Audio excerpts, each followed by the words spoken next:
On the fifth women's T20 between England and India. Let's join our commentary team. Melissa Story, Alex Harley, Ebony Rainford-Brent and Henry Moran follow that.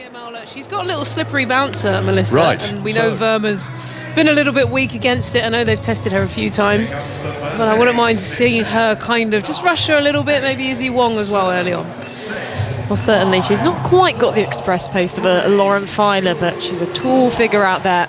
Emma Arlott with a deep point, deep square, and a deep backward point. She comes in now to Smriti Mandana on the stumps, driven back to her for no run. And this left-hand, right-hand combination, which has caused a few headaches for England across this series. It's something which club cricketers and international cricketers alike will have to compete with.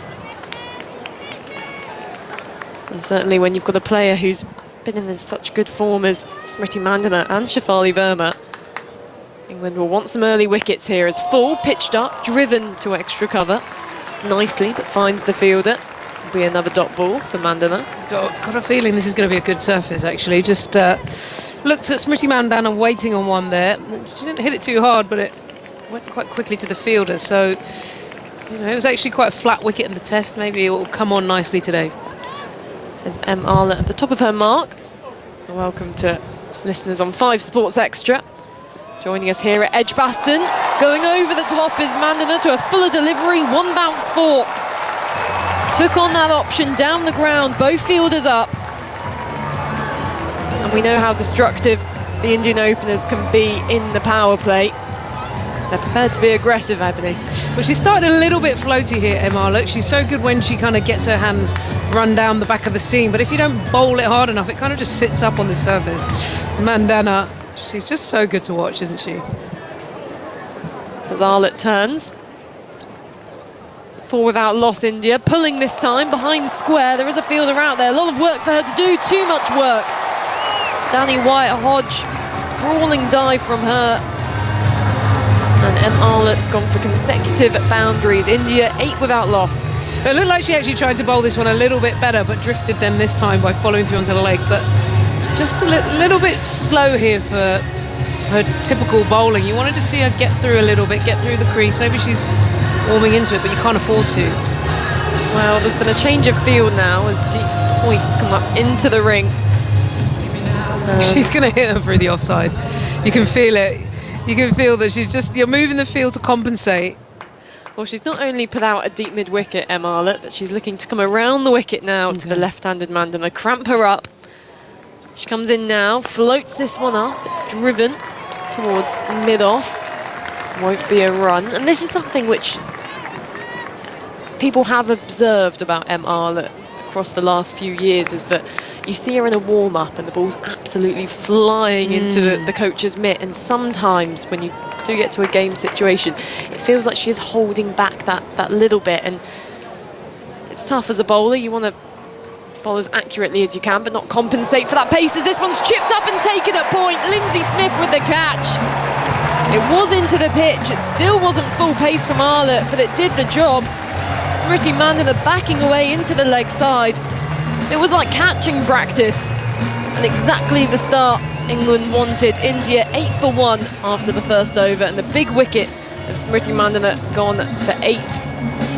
Yeah, credit here, I have to say, to the game plan, actually. At first, when I thought she made the change on the leg side, having 2 out, I was thinking, is this just to protect her? But by coming around the wicket, you could see Mandana was trying to back away to get it to the offside, so it forced her to change her game, and in the end got a little bit tucked up with the short ball. So impressive. That was a good plan. But I do think you're right. I still think, looking at how she's coming out, that last one she bowled it looked like she got her hands through. She was thinking about the bouncer. But I think in international cricket, you just got to make sure that that first ball comes out. And I can understand, sometimes you're just thinking, put it there. But you can't afford to put it there when people are going to be coming at you as hard as India. But well done. That was a really smart wicket, that.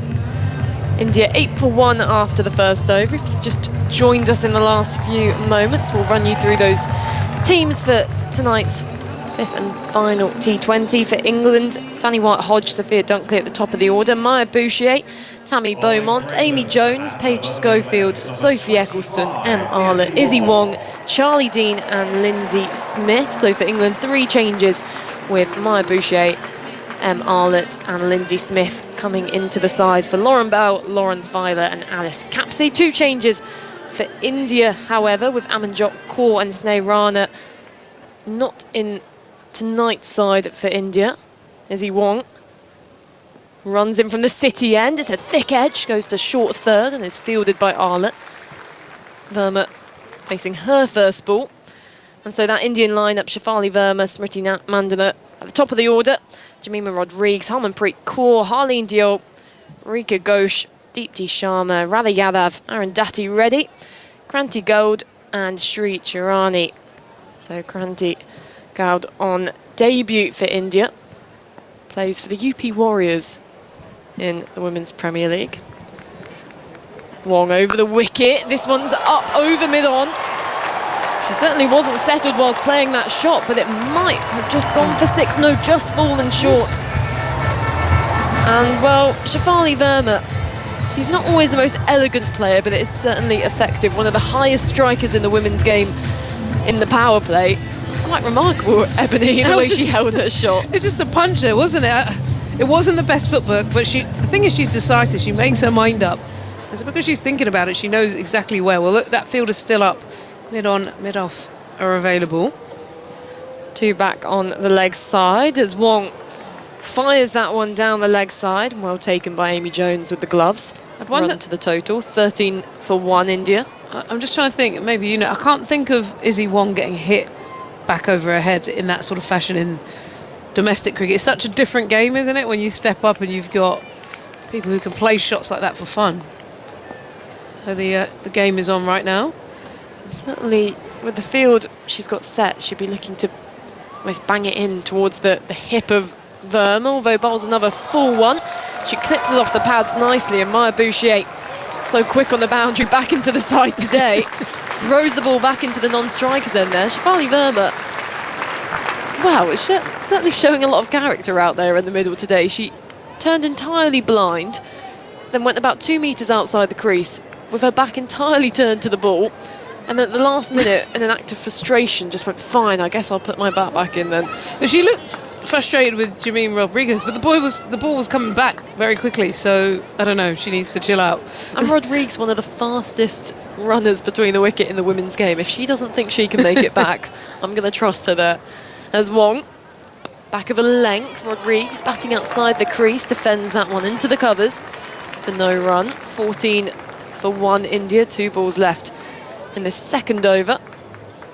Slightly different field for Rodrigues with a deep backward square and deep point. She's shown across this series that she's willing to use the pace of the England bowlers just to manoeuvre the ball behind the keeper, behind square. Plenty of ramp shots this series. On this occasion, uses her feet, drops the ball to mid-off, takes a quick single. It's Maya Bouchier at mid-wicket. Underarm throws that to the non-striker's end. I think the ball just coming out of her hands, not quite as quick as she would have expected there, but even Jemima Rodrigues so quick. Seemed like a bit of a, no, I was going to say risky run, but she was in by about a metre. Yeah, well, the good thing is she was decisive. If she would have had a chance to go at the other end, it may have been a little bit more of an opportunity, but in the end, no harm.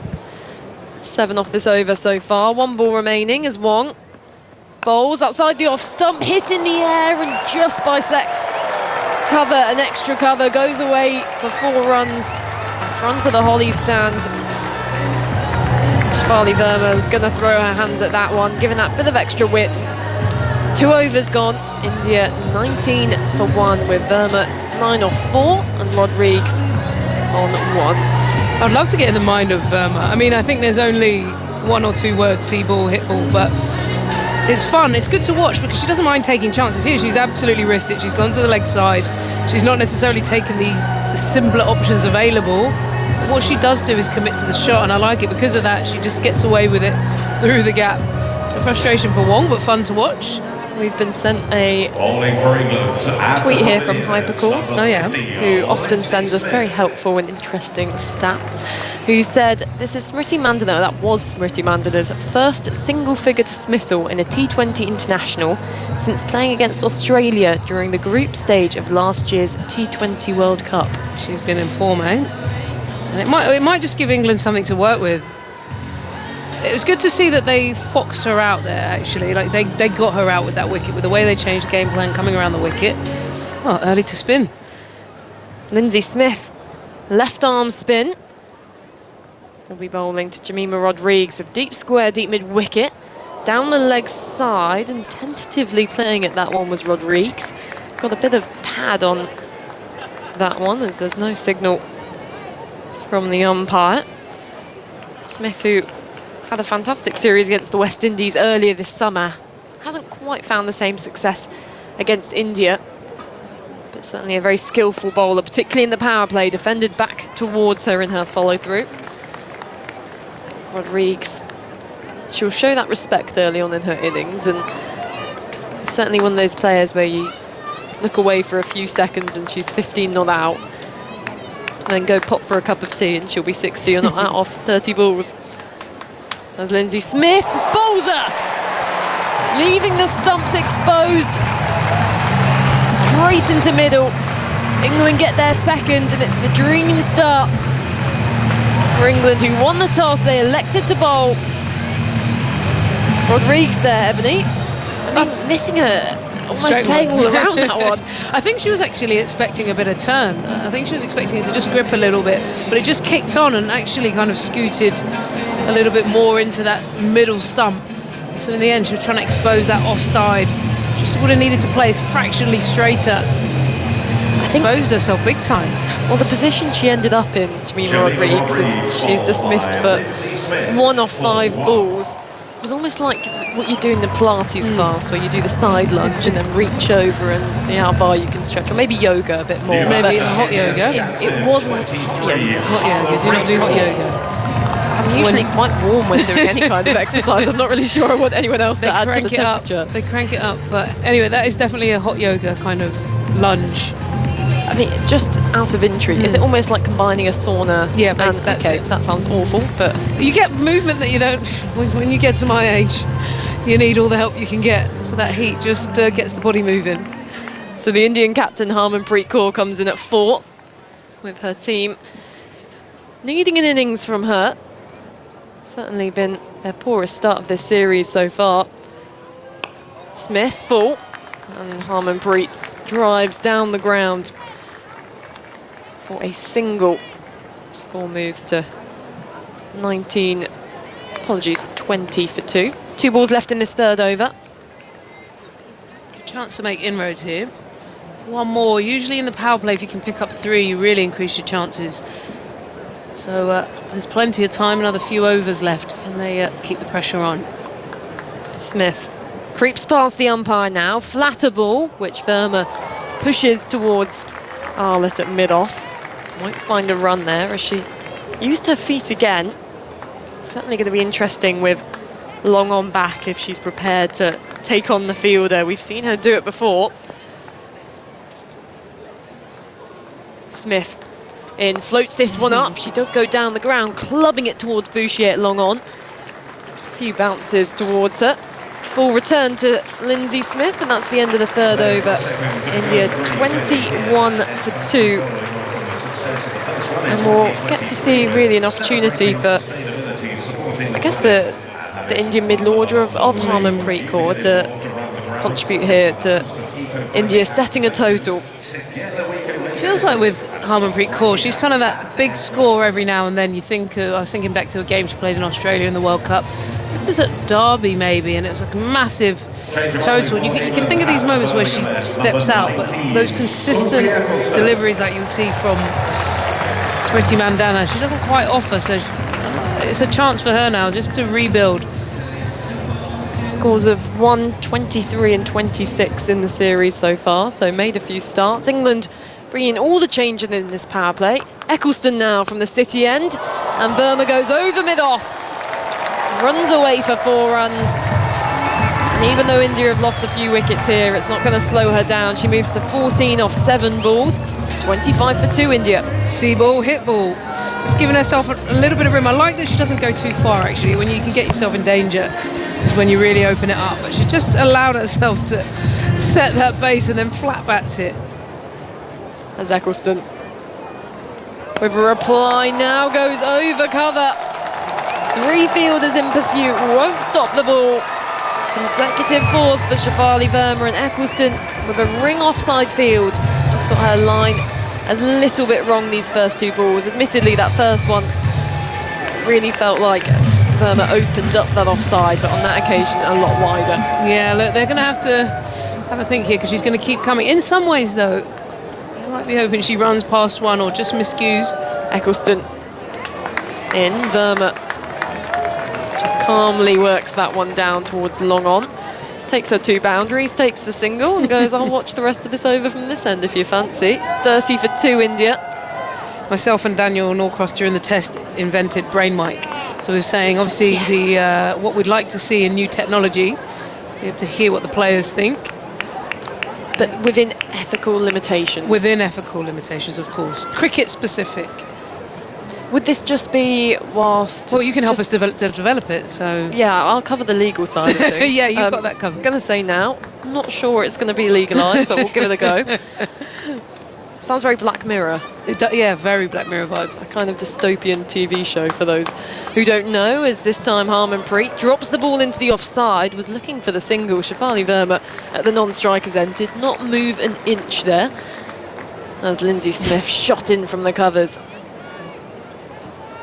She's such a good fielder, Lindsay Smith. Always brings a bit of a buzz to the field when she's in this England side. Eccleston, flatter ball, which Harmanpreet guides towards Smith. She does fumble slightly, but India making sure not to run on the misfield. 1 ball left in this 4th over. After those 2 fours off the first 2 balls, Eccleston has made a good recovery here. As Harmanpreet waits. Deep mid-wicket, long on.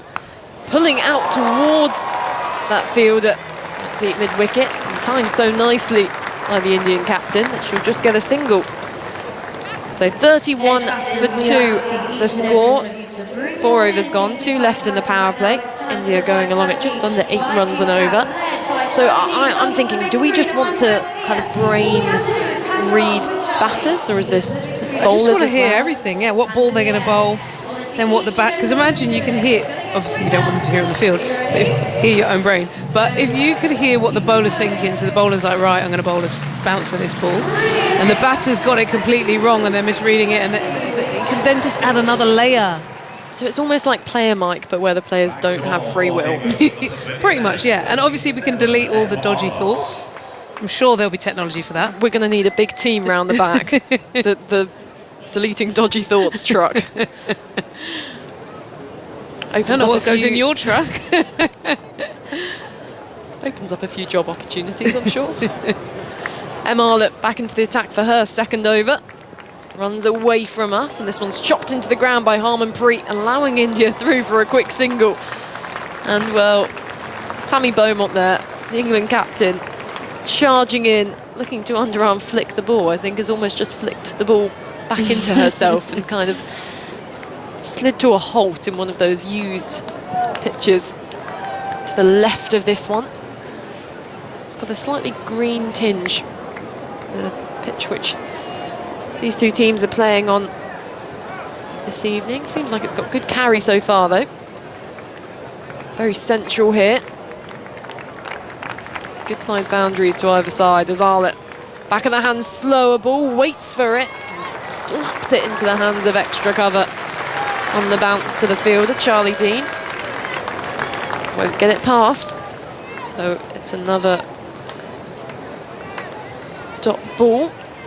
32 for 2. Interesting to see Arlett already using those variations in the power play. She runs in again. Another back of the hand slur ball. This one is a wide ball, as signalled by umpire Jackie Williams. You can see her thinking, she's just thinking Verma is going to keep coming harder and harder, and so by pulling the pace off. The issue here, though, is that she's trying that wide line, hiding it almost so she cloths it. But just got a little bit too far past the crease. I think the issue is with any slur ball she bowls, mid-on and mid-off are up, so she can't be too full. Top edge, goes down towards fine leg for 4. Verma again showing that vulnerability to the shorter ball. But Izzy Wong, who was inside the ring, she couldn't cut that one off. All she can do is go down to the rope and retrieve the ball. India 37 for 2. Verma moves on to 23. You can see the thinking here from MR. Like you can see the slower balls coming in, then she tried the bouncer. It's just the execution has been a fractionally off, and then Verma can capitalise there. Arlott, and again, bowls to Verma on the hip, flicks it away, square of the wicket on the onside, where Lindsay Smith fields. Keeps it to a single, 38 for 2. But certainly, I guess, what makes Shafali Verma so good down the ground, that kind of freeing hand she has, is also what causes her those issues with the shorter ball, because she often gets quite cramped up, and when you do see her play those pulls, she doesn't have that free extension of the arms. Arlott into Harmanpreet, pulls this out towards Smith, that deep square. Not timed though from Harmanpreet. Score to 39 for 2. 1 ball left in this 5th over. Yeah, just adding on your point, she's not really a good footwork player as such. She's more of a hand-eye bully, really. So it doesn't allow her to move and dance around as smoothly on the back foot. Arlott, final ball of this over, and beats the flailing bat of Verma outside the off stump. A grimace on the face of the young Indian opener. But 5 overs have gone. India 39 for 2. Ebony, a few more thoughts from you, and then you'll be joined by Henry Moran. Yeah, it feels like the power play's in the balance here a little bit. If India get through the next 6 balls and rebuild this partnership, then actually, they'll take a run rate of around just under 8 in the power plays, gets them up to sort of late 40s. But if England can sneak another wicket, then the game fully swings back. So a bit of everything from both sides here, Henry. How have you seen it? Well, it's interesting seeing England's approach with a mixture of seam and spin, but obviously they've gone for the extra spinner today, taking out the 2 Laurens. I don't know what the collective noun is for Laurens, really. A seamer of Laurens? I don't know. We're going to see Lindsay Smith again from the far end of the ground in the sunglasses, long sleeves, left arm spin. What have you got for me? Here we go. I'll let you get stuck into this one. In comes Lindsay Smith, around the wicket, driven, skewed off the outside edge of the bat from Harmanpreet towards backward point, and there's no run. Lindsay Smith's dismissal of Jemima Rodrigues from hypercourse, the 5th wicket taken by an England spinner in the series. By contrast, India spinners have taken 22 wickets in the series so far. There you go. Harmanpreet this time does thread the needle through the offside, out towards the Holly stand. Chase on for Dunkley, who will not stop it. That's lovely batting. It was not overhit, just a gentle little ease through that gap between backward point and cover. Yeah, well, I think the point you just made, and just looking here, I think there's 2 sides to that spin wicket story. Partly it's because India is so comfortable playing spin, just looking at how easy Harmanpreet gets back there, waits and hits it. And the other, I think their spinners have been a little bit more venomous, should we say. Lindsay Smith again. This time it's drilled through Dunkley, who should have stopped that. And that's poor fielding at cover, really is. It's somehow beaten the England fielder, and it's back-to-back boundaries, 47 for 2. It's these sort of things that are more frustrating. You can take a player being out of form or things like that, but I think it's when you just expect England to do the basics well here. This has been drilled straight to her. She's almost had time for what do they call it? The old-fashioned... The long barrier. The long barrier that used to come out, and she's somehow done it about a metre to the wrong side of the ball. Next delivery is played firmly, but only into the pads. Yeah, it was almost as though the long barrier was a bit like putting a dam across the wrong river, wasn't it? We told you the Thames. Oh, did you? Sorry, I was in the wrong lane. Here is Lindsay Smith. 2 balls left of the power play, 47 for 2. Harmanpreet Kaur, the India captain, will drive through the offside. I think there was a collective holding of breath from England as it headed towards Dunkley, who this time does stop it cleanly and gets a low 5 from her captain, Tammy Beaumont. Good support on the field. You do need that when you've made a boo-boo. Your captain comes over and says, well done, keep it going. In comes Smith again, in the sunshine. A little bit quicker this time, flatter, drilled towards cover, and Verma wanting a single that's not there, so dots to finish a power play that feels to me, with a run rate of 7.83, pretty much honours even at 47 for 2. Yeah, I make it the same. I think obviously the key wicket of Smriti Mandana early on, really well thought out actually from Arlott, was brilliant, but it just it allows India have done a good job rebuilding, so it's in the balance. They've only lost 2, they've got plenty of batting, they've increased their depth over time. And you've got Verma and Harmanpreet at the crease. So yeah, I'm liking how this game is evolving. Both teams still very much in it. Yep, feels that way. What do you think about brain mic for commentators? What? Oh, did you miss the brain mic chat? Yeah, I must be out on the balcony. Go on. Oh, sorry. Brain mic is just think Black Mirror, having a microphone on players so you can hear their thinking. No. So dangerous. But with the filter, AI is going to filter out all the Think dodgy about stuff. what you would have thought about on the field. See ball, hit ball. That's all that's coming out. Nah. Here comes Izzy Wong. Running in and banging it in short. Out towards the deep. England fielders try to get there, can't. And Verma's bashed it away into the leg side. Between 2 fielders on the boundary. And found 4 runs to take the India score beyond 50. 51 for 2. It was hostile, short, but pulled away vigorously. Yeah, she's played that really well. Takes her right off it still, so it's not a perfect technique, but equally what she does do is just commit. She's got the timing right, she flat batted it in front.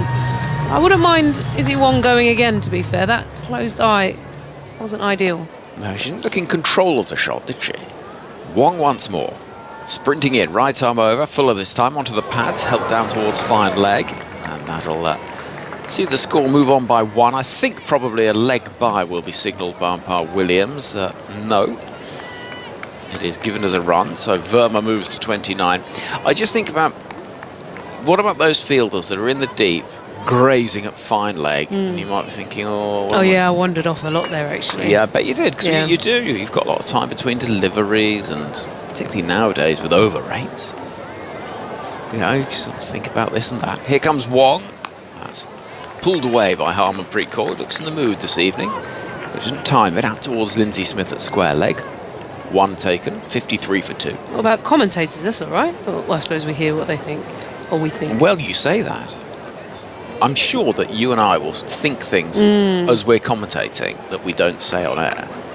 If you want to see an example of someone that doesn't do that, we'll be hearing from Alex Hartley at the end of the over. It's all coming out. Yeah. She almost swore in the She did. Well, she just about caught herself, which was a relief to us all. Here is Wong once more. A swinging delivery, smash back down the ground for 6. What a shot. Shafali Verma standing and delivering for India. That is a muscular blow down the ground. 6 runs and India 59 for 2. Yeah, that's shot of the day for me. She gets such a good base, and then she gets the timing right, body weight into the ball, and it flies off the bat. That's one that's got to hurt. Izzy Wong got the first ball from Verma, hit up the top more as a punch, but this time a bit more venom in the shot. Highlights of this game available as the match is ongoing on the live text commentary, but also from 11 PM on the iPlayer and red button. And highlights from Lord's, the men's test match today at the test on BBC4 as we speak, or on the iPlayer to catch up. Pace taken off it by Wong, added back to it, out towards the boundary for 4 more. Whatever she's trying isn't working at the moment because Verma is inspired. She's on to 39 from 17. And the score 63 for 2. Out of the power play we may be. But the momentum suddenly has switched big time towards India. You can't bowl a slower ball as a half-tracker going down the leg to Verma. I don't mind the ball. I think I can see why she's thinking about changing the pace. Just going to have to make sure you don't bowl it as a lollipop that sits up. Got to get it a little bit fuller. Wong to try again. Final ball of the 7th over. She's into Verma. Again, it's a slower ball. And it almost knocks the bowler off her feet. Smashed down the ground for another boundary. Wong did everything she could to stretch out a hand, and in the end does end up looking back at the wreckage of an over that has gone all over Edgbaston. 67 for 2. And all of a sudden, this partnership's worth 48 off 27. And as Ebony, you take a break, Alex Hartley, World Cup winner 8 years ago now with England, is coming to join us once again after an over of monumental destruction from the bat of Shafali Verma. She's on 43 from 18. Alex is having a little dance and looking in good spirits. You all right there, Al? Yeah, good, thank you. I've just had a text message. Was that what you were laughing about? Oh, me and Fiona were just being silly in the back of the commentary box. But I sent a selfie of me to my girlfriends. You didn't take a selfie? Yeah, I did, yeah. I just added it didn't? to the 17,000. Have you got 17,000 selfies? Something like that. That's obscene. Anyway, that's why I've got a jacket on, and I just don't have the mental capacity to take it off, you know? It's hotter than the Sahara Desert, but... Here's Charlie Dean with her off-spin. To bowl to Harmanpreet Kaur, who thinks about a single towards short, fine leg, and Wong throws in with fury. No run. There's a long off, long on, deep mid-wicket and deep backward square as a gull soars lazily high above with the floodlights at the moment off and Birmingham in the distance. Here is Dean in the sunglasses. Harmanpreet this time looking to try and play it a little square, only finds mid-wicket, no run. I don't have 17,000 selfies. I put a bit of mayonnaise on that. I've only got 7,000. Oh, how restrained. Imagine liking yourself that much. I actually don't either. No, it's good. It's a good thing, Alex. This is a single on this occasion. It is played square. Out towards the boundary it goes. And will be fielded out there by Paige Schofield. It's 68 for 2, midway through the 8th over. It's that thing that you sometimes get, though, when you're trying to take a photo with, you know, something that you're looking at, and it opens on selfie mode, and you realise what you look like when you're not expecting it. That was me this morning, actually. Oh, no. It's Give myself a scare. It's awful. Oh, is that what other people are saying? Round the wicket is Charlie Dean. Field remains the same. Will Verma try go over the offside with the field inside the circle? No, she smashes it down the ground for 4. Well, it doesn't matter if you've got long off and long on, not far from it. You're going to hit it that hard. It's going to reach that boundary before anyone's got a chance almost to move. 72 for 2. Well, what a shot that is from Shafali Verma. And it's gone aerially back at Charlie Dean, but it's hit with that much force. Dean hasn't even had time to react. Dean to Verma, who this time drives towards cover, and it'll be stopped by Beaumont. And there is no run. She's cooking today, Verma, isn't she? Well, she's not in the ODI squad. She could be added, maybe. Could be. She's making her case. Dean to finish the 8th over, round the wicket. Verma comes forward, looking to launch it out over the leg side. There's 2 fielders out there. It'll stop well short of Wyatt, playing her 300th international. As Verma takes 1, and the over comes to an end. 8 gone, 73 for 2. And India are on top all of a sudden. That run rate's above 9. Yeah, they are. They're very much on top. I think England had a decent start, but Shafali Verma is just taking the game away. The thing is with Verma, you know she is going to give you opportunities. You've just got to be patient. I think the worry for England is how much damage she does in the intervening time. Yeah, exactly that. Exactly that. And Harmanpreet Kaur as well. Somebody that often takes her time at the start of an innings, but then will try and play catch-up. That is Wong over, by the way.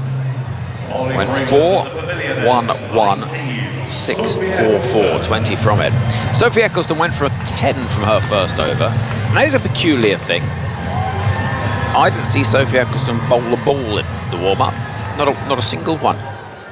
To some bowlers, just not. Here comes Eccleston round the wicket. It's stumping potentially. Well, England are half confident, not entirely so. They're going to have a look at it though, because it's sort of squirmed under the bat of Verma, and Jones is quite quick to whip the bails off. Sue Redfern's voice booms around the ground. Yeah, it was almost like a Yorker from Eccleston. It's a slow motion, isn't it? It was, yeah. I don't think this is out though. Oh, actually.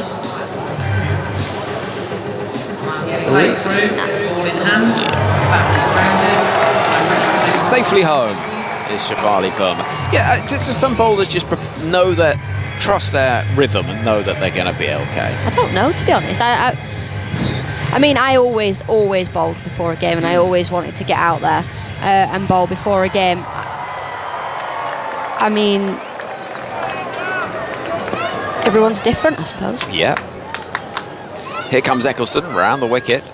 It's a full toss over the head of the fielder at cover and out to the boundary for 4. And with that, a quite sensational 50.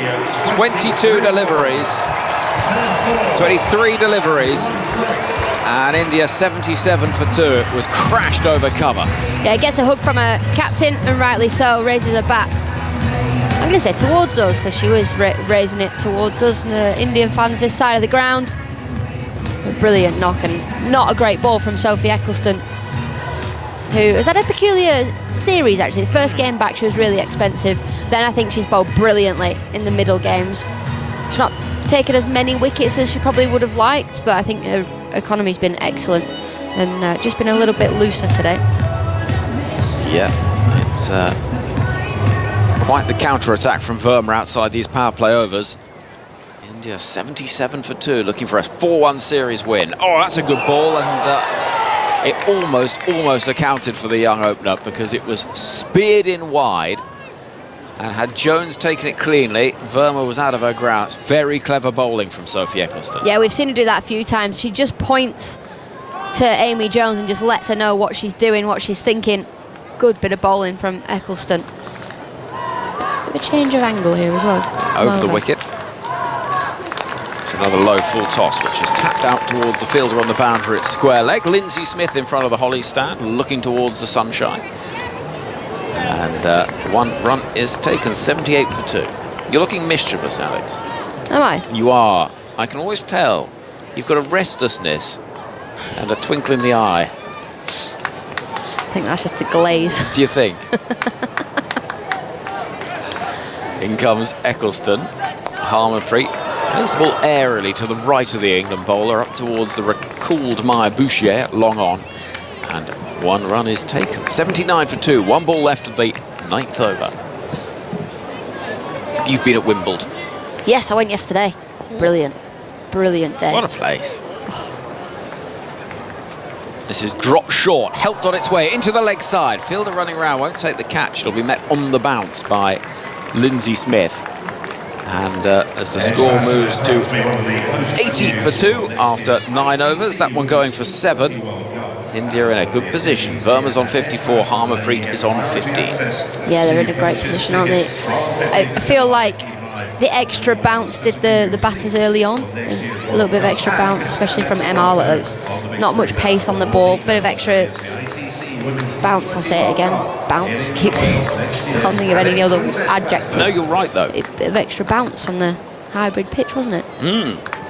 It's almost as if the it's sort of... lifeguards. Oh, yes. I've seen those lifeguards before. Here is Charlie Dean, round the wicket to bowl to Verma, who gets a ball that she likes the look of and hammers into the leg side. Crashed away between those two fielders stationed on the boundary. It was too short from Charlie Dean, and Verma was on it in a flash. 84 for 2. She just picked up that length so well. As you say, it was too short. Back of a length delivery. It's a bit of a nothing ball from Charlie Dean. And she shovels it around the corner. It's not a pull strike, it's a shovel, but she connects with it so well. Dean again to bowl to Verma, who this time comes advancing forward, looking to chip towards mid-wicket. Instead, inside edge towards short fine leg will bring no runs. Knows the ground well, plays for the Birmingham Phoenix in the 100. Shefali Verma. Here's Charlie Dean of the London Spirit. And Verma will play the ball with lovely timing up towards long on for 1. 85 for 2. So you think you've seen those lifeguards? I've interviewed those lifeguards. Have you? Yeah. Yeah. During a live game here. It was during an England game, during the 2023 Ashes. I recognise the, respectfully, old lady in the middle. Right, she might be in charge, I suppose. As Charlie Dean bowls her. Harmanpreet Kaur looking to dab the ball down towards deep third. Misses. And Charlie Dean gets the wicket of the India captain, who has to depart for 15. And England do break the partnership that had been looking so threatening. 66 it was worth, but that's all. And Harmanpreet Kaur goes 15 from 18 balls. India 85 for 3. What a soft dismissal from Harmanpreet Kaur. It was a good delivery from Charlie Dean, just clips the top of off stump, but she just backs away, crabbily crouches down. She's looking to dab the ball into the offside and just completely misses it. It was such a brilliant partnership she had going with Shefali Verma. She did not need to do that, really. Well, it was an unusual dismissal, and 15 off 18 is a bit of a nothing sort of score, Alex. Yeah, it was. Nothing scored and nothing shot. Indeed, England will be relieved. It's not Verma, but it is a relief. And so, as the wicket falls and Charlie Dean can celebrate a breakthrough, she's bowled nicely. 1 for 11 from 10 balls. In the main, nicely. Maybe not exclusively nicely, if you see what I mean. But she's shown more control than many have in this England lineup. It's not like Old Trafford, where we expected the score to be reasonably low. Well, this ground, I think, is one where we'd expect a few more runs. Yeah, India have to be looking at, where are we at 180 minimum from here. Yeah, I think it's feeling that way given the platform. Yeah, it's just the wickets that are a concern, but Amanjot Kaur, that's just come to the crease to replace Harmanpreet Kaur. I've been very impressed with her this series so far. Every time I say series... It's Harleen Dool. Oh, was it? Yeah. Every time I say series, my phone thinks I'm saying Siri. Oh, does it? So it's starting to answer questions. Listening, yeah. Does it? Oh, it is Dool. Yeah. So Dool into the side today. And as drinks are being taken, it's hard to know, really, what England will be saying out there. I mean, in the field, it's been, what, okay, some fumbles, but no real sort of big errors that you look at and think, whoa, it's not one of those that you worry might go viral. Do you know what I mean? I know what you mean when you worry about something going viral. Well, but all I mean by that is there's a little bit of a sense sometimes with England where they take all the catches in the warm-ups that on match day, it's almost like the pressure just is a little bit self-fulfilling, isn't it? And because they've had such a poor time of it in the field of late, it almost feels as though it's a bit catching. Yeah, but also they know they're getting hammered by the press and the commentators all the time, so any mistake that they're making, we're going to talk about, and therefore it does make you more tentative. So it's like a catch-22 and you end up going around in circles, and yeah, it's a strange one because... More of a drop 22, really. Yeah, you know that you're being just scrutinised all the time because you're underperforming as a team, but it does make you more tentative out there. It's funny, isn't it? It's that sort of weird psychology. Harleen Deal, then, back in the side. Right-hander, tall figure, waits for Charlie Dean, who's in now, and Deal will try and clip the ball towards mid-wicket, but quickly in is Tammy Beaumont, and prevents the run. So, 85 for 3. Dean, the long sleeves, City of Birmingham behind her, walking in towards us over the shadow of the floodlights, and this is hacked away into the leg side, out towards the deep. But there is a fielder in the form of Paige Schofield who doesn't quite collect cleanly, but no additional harm is done. And Deal will keep the strike at the start of the 11th over. So midway point in the innings, and drinks have just been taken, so they'll be straight back into action. And replacing me, alongside you, Alex Hartley, in just a second will be Melissa Story. Yeah, we're just seeing some highlights from Shivali Verma's innings. She's played 360. She played so nicely, and she's had a decent series actually. I'm so surprised she's not in the ODI. He said ODI World Cup, the ODI squad. Mel, help. I'm not sure I can be of much help because I ate so much food at dinner that I'm starting to have the kind of, it feels like Christmas Day. Oh, You're having a slump. I'm going. I might be asleep in a few seconds. Well, I'm going to not get out of bed all day tomorrow. I'm that tired today. That sounds lovely though. That's a perfect Sunday. I'm just going to pit it out. Is it Sunday tomorrow? Oh, perfect. I don't even need an excuse. It's Sunday. It's a day of rest. In comes Lindsay Smith from the pavilion end, driving uppish. Here's Diol down towards long off. Moves her on to 2. The score 87 for 3. That's when you know you're about halfway through the cricket season, when you have no idea what day of the week it is. Yeah, it's a work day or a day off, isn't it? Someone asked me what I do on my weekends, and I was like, oh, just chill. Smith into Verma, gets a tickle down the leg side. As Izzy Wong chases after it, slides towards the ball. And keeps it down to just single in the end. Good work there from Izzy Wong, 88 for 3. So I was like, just chill, see friends, go out, whatever. And oh yeah, my weekends are normally like Tuesdays and Thursdays. They're not Saturdays and Sundays. The good thing being, I guess, is that it's less crowded in public. Yep. If you want to go do the food shop, Fuller, clipped down the ground by Dior. This time fielded by Bouchier, scored at 89 for 3. I don't think I've done a food shop for about 4 years. Are you okay? Do we need to kind of send in someone to come check in on you every few days to make sure you've kind of fed yourself and had a shower? Yeah. Test match special carer maybe.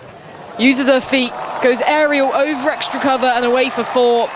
Shafali Verma continues the onslaught, moves to 64. And India 93 for 3 now. Anytime it's been pitched up, Alex, it just feels like Verma's eyes light up. But every time the ball's pitched up and every time it's banged in short, England has just got to hit that top of off stump against her. You've not really got the seamers that can bowl the Lauren Filer short ball and pepper her with the bouncer, and that is where she's weak. She's coming around the wicket now is Lindsay Smith. Fuller on the pads, tucked into the leg side. Over the wicket. There we go. I'm telling you, it's all the food. It's going to my brain. Single taken, 94 for 3.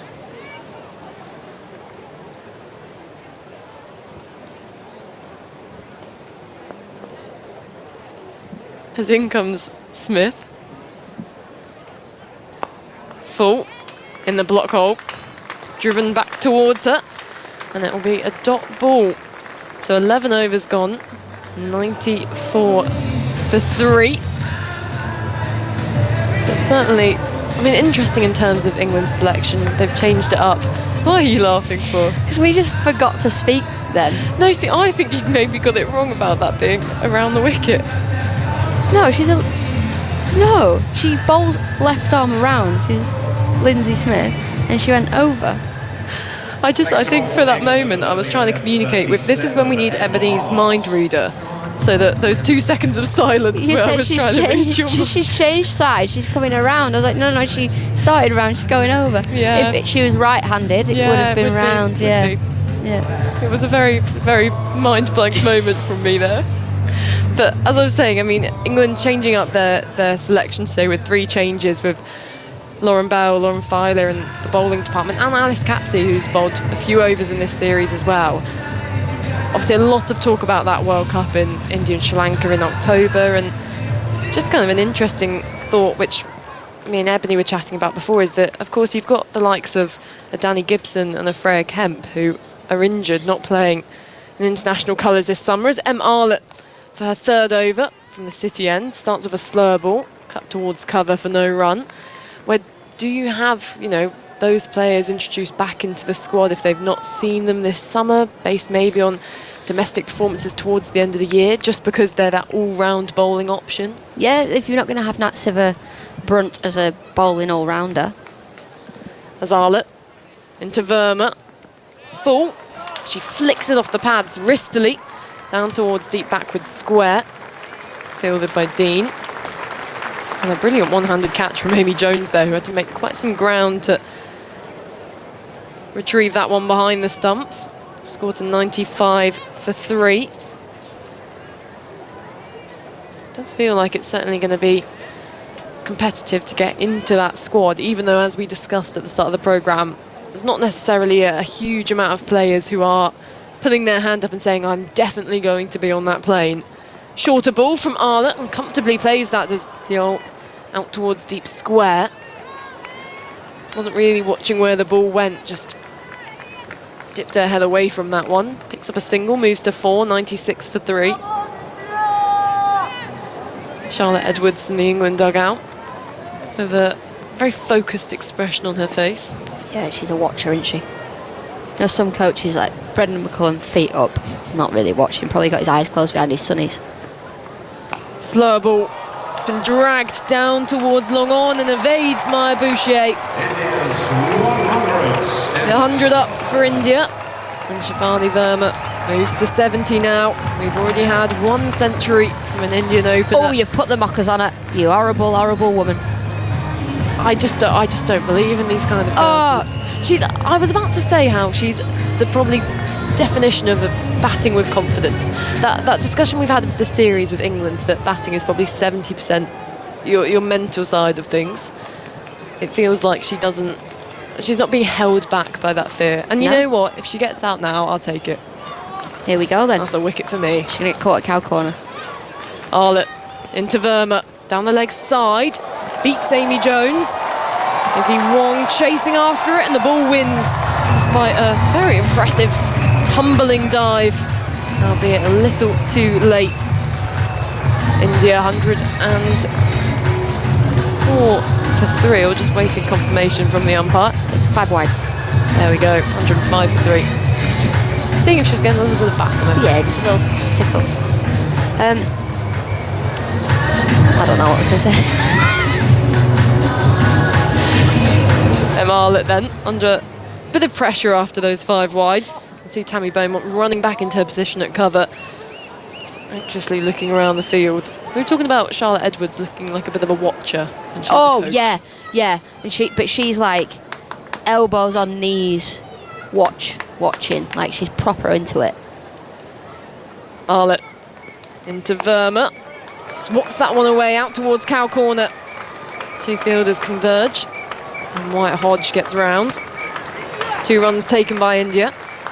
107 for 3. I think she's probably the coaching equivalent of what I was like as a driver earlier this afternoon. Yeah, Mel, you surprised me actually with your incompetence.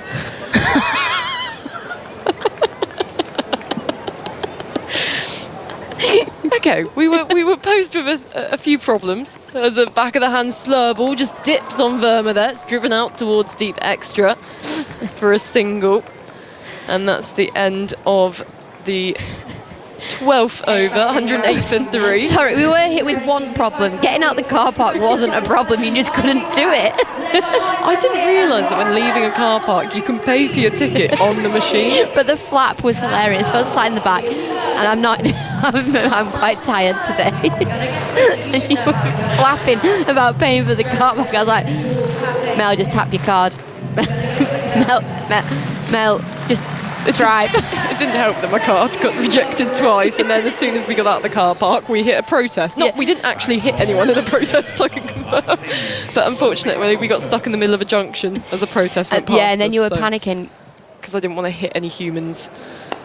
As this one from Eccleston chipped down the ground by Verma, and Emma Arlott there has let the ball bounce in front of her. I wonder, Alex, whether she just picked that up a bit too late and didn't quite react to what potentially there could have been a catching opportunity. So these are the situations where you want to see your players going for those catches. You want to see Emma Arlott diving forward. If she drops it, it's fine, but she hasn't even tried to catch that. And if it goes for 4, well, as you say, at least you've had a go to try and get out the dangerous batter of Verma.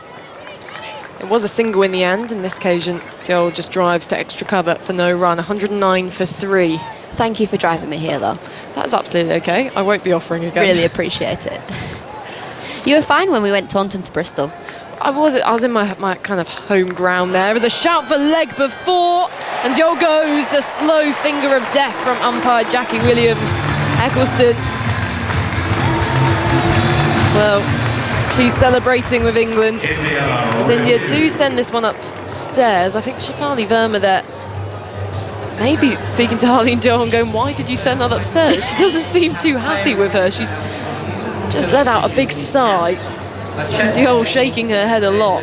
Your thoughts, Alex? There was a conversation then of I might as well just review it, hadn't I? They've got 2 in the bank. But I'll be very, very surprised if that is not cannoning into the bottom of middle stump. So Diol, who was going down to sweep the ball, admittedly one of her best shots and preferred shots to play, was struck on the thigh when she was down on one knee. As the umpire's looking to check, first of all, whether there was any bat involved.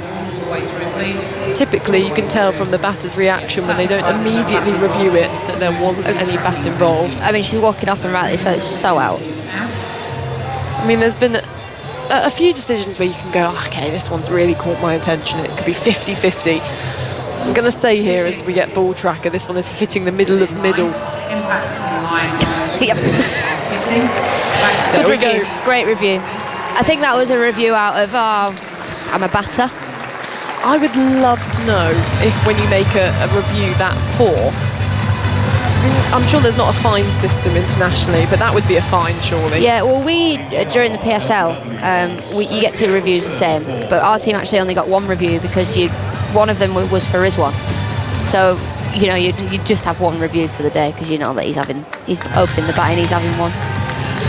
Well, Harleen Deol goes for 4 off 8 balls, and India now 4 down in the 13th over, meaning that the new batter for India is Rika Ghosh, the Indian wicketkeeper.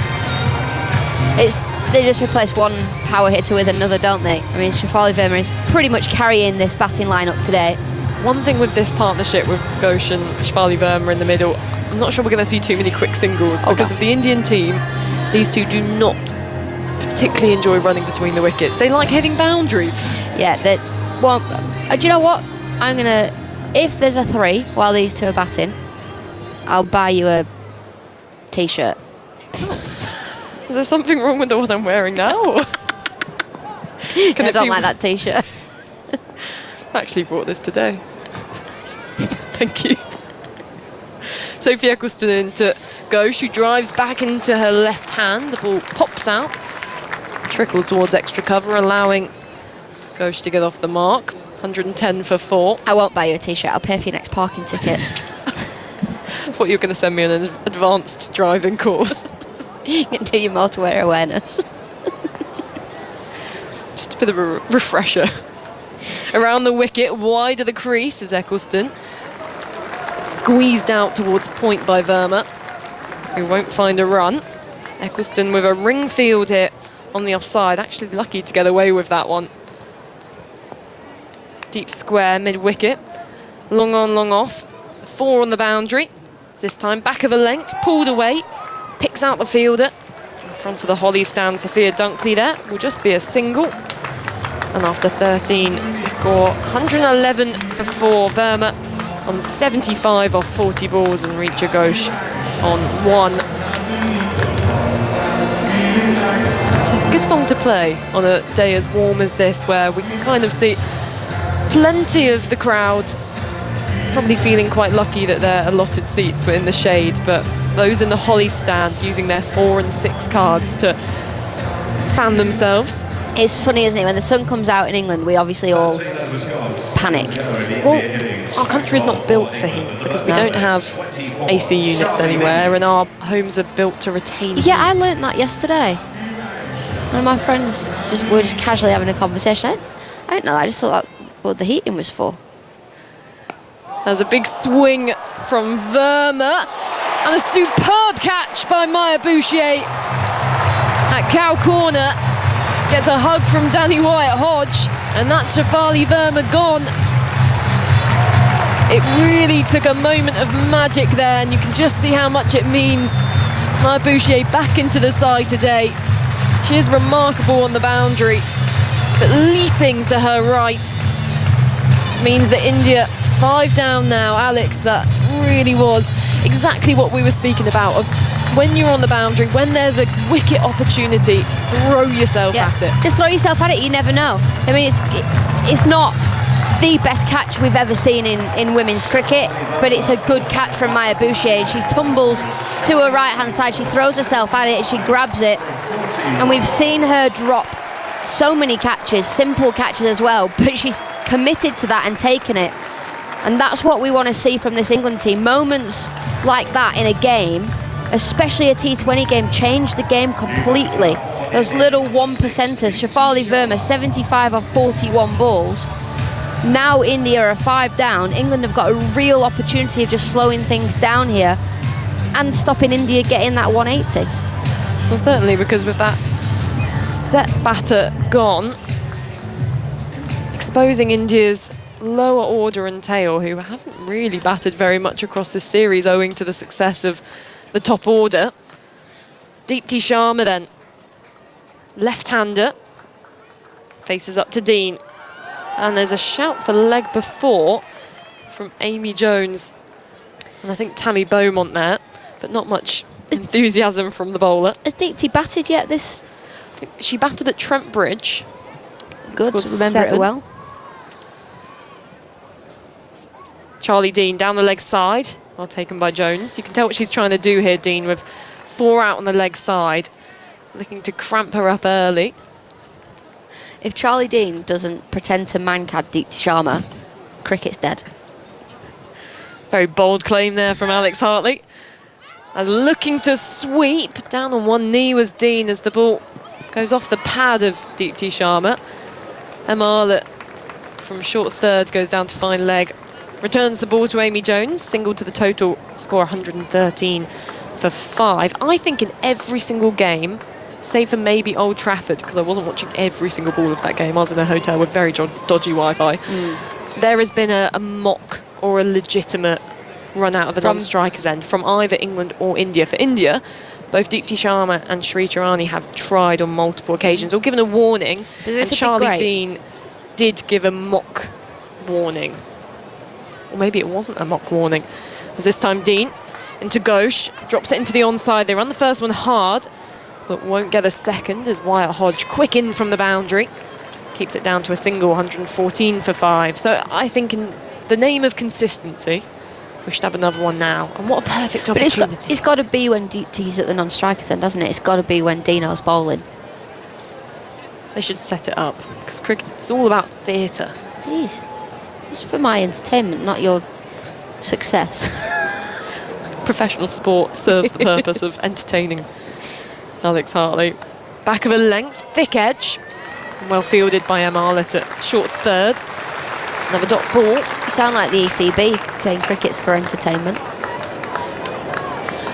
Well, speaking of, there was lots of posters around Birmingham today advertising the 100. Saw that. Big sixes, big crowds. Sweeping is Sharma. Again, the ball goes off a bit of pad, meaning it doesn't shoot away to the boundary. Allows Izzy Wong to get round from deep backward square. India come back for 2. So 14 overs have gone, and the score 116 for 5. It's been particularly loose, so I'm going to just swap out. Very, very valid. Alex Hartley there, who's probably going to return to her corner where she has an array of different types of hummus and crisps, which she's been tucking into across the afternoon. I'm very jealous. She's not been sharing the hummus, though, I must say. But, Ebony, we've been occupied with our fish platter. Oh, yes, I only had one go. Okay, well. So you go back for a few rounds. Yep. Me and Theon, I think, ate half the fish platter upstairs. Don't worry, I'm joking. I joined you. It was good. It was very tasty. It's exactly what you need on a warm day. It felt like very bougie picky bits. Just a little bit of mackerel, a little bit of prawn, A little bit of salmon. a little bit of salmon, and then a little bit of sauce. And salad. Yeah, the salad wasn't touched very much on the second and third times round. As Izzy Wong, after expensive second over, runs away from us, starts with a slower ball to Ghosh, who steps away, cuts the ball out towards Wyatt Hodge, a deep extra cover. And with that lack of pace on the ball, when you'd normally expect that kind of shot to be going towards point, she had to really wait for it, and even then got it well in front of square. Deepti Sharma, the left-hander, just taking guard to Izzy Wong, who's going to be coming around the wicket with a deep cover long on mid-wicket and square leg on the boundary. Wong, who did a superb job in the third T20 at the death at the Oval, bowls a Yorker. Sharma does well to keep that one out. Jabs the ball towards a vacant square leg region, and Amy Jones whips off her gloves and retrieves the ball herself.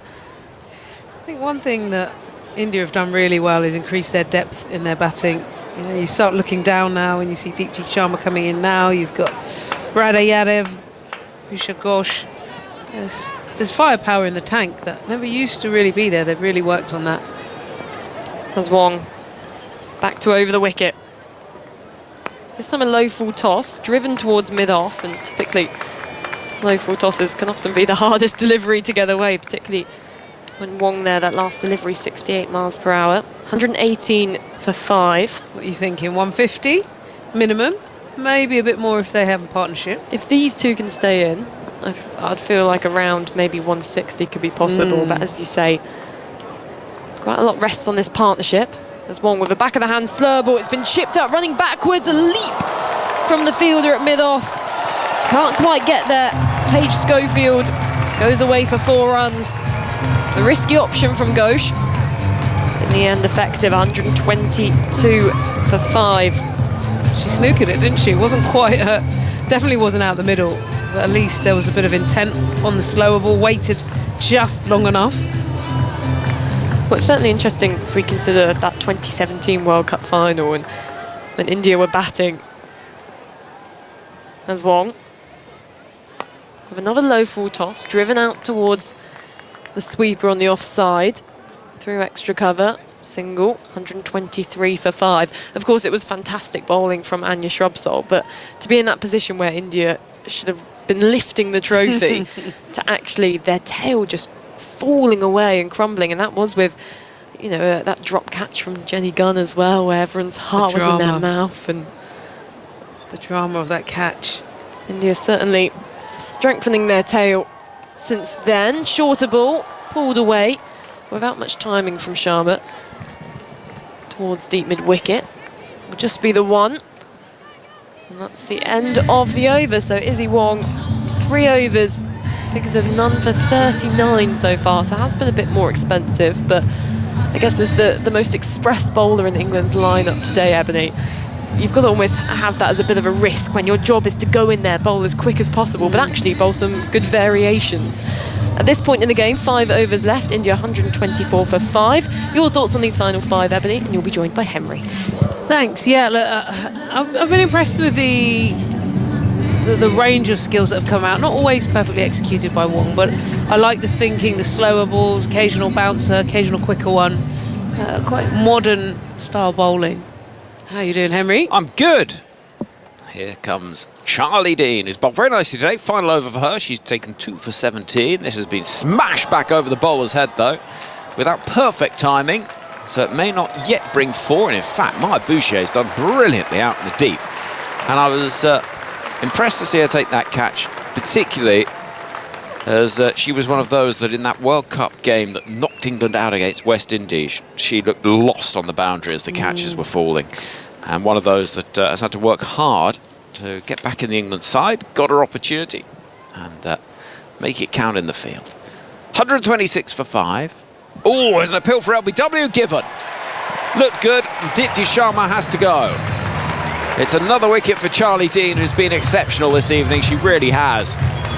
And though Dipti Sharma's going to have a little conversation with her teammate, I think this looks pretty good to me. I'm not sure it's going over. And unless she's convinced she's got some bat in it, I'm not sure what's saving her either. 126 for 5, though the decision will go upstairs. Third and flight director, we have a player review for you on field decision. So what are your thoughts on that one then, Ed? Yeah, my gut feeling was it was out unless she's trapped a bit of bat. It definitely looked the angle angled nicely in on the stumps. We'll hear they say upstairs. Let's have a little look at this. I don't see what that's missing. Leg Is there stump. bat?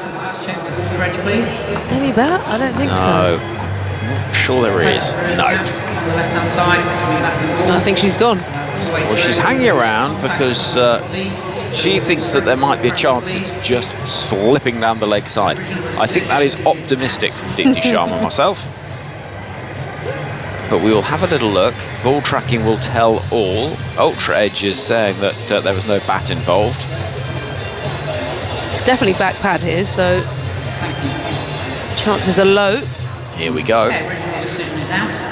So, impact in line. Wickets hitting. And she's out. So England's chipping away here. More than that, perhaps, into the final 5 overs. And India are 6 down. And now quite a lot of onus is on Richard Ghosh to continue the aggression that has pretty much come exclusively from Shefali Verma, the highest score in the other contributions, just 15. That came from 18 balls from Harmanpreet Kaur. So as Dipti Sharma walks off the field to be replaced by Radha Yadav, England will be pretty happy campers out there, Eb. Yeah. 7 from 8 balls for deep. Yeah, I think they've done a really good job here, actually. The wickets early on in the power play helped, and then the spin coming in the middle was just chipped away. With Verma back in the hutch, it just feels like it might die off. They do have a bit of batting power. I think Radayadav's coming to the crease now. So if England can close out a few wickets here, 140, then it's game on. Yeah. They let them drift to 150. You think that's a good score? Yeah, I think it would be enough to worry England in the format they're in. Yeah. You can sense that if early wickets fell, that could get a little bit panic stations.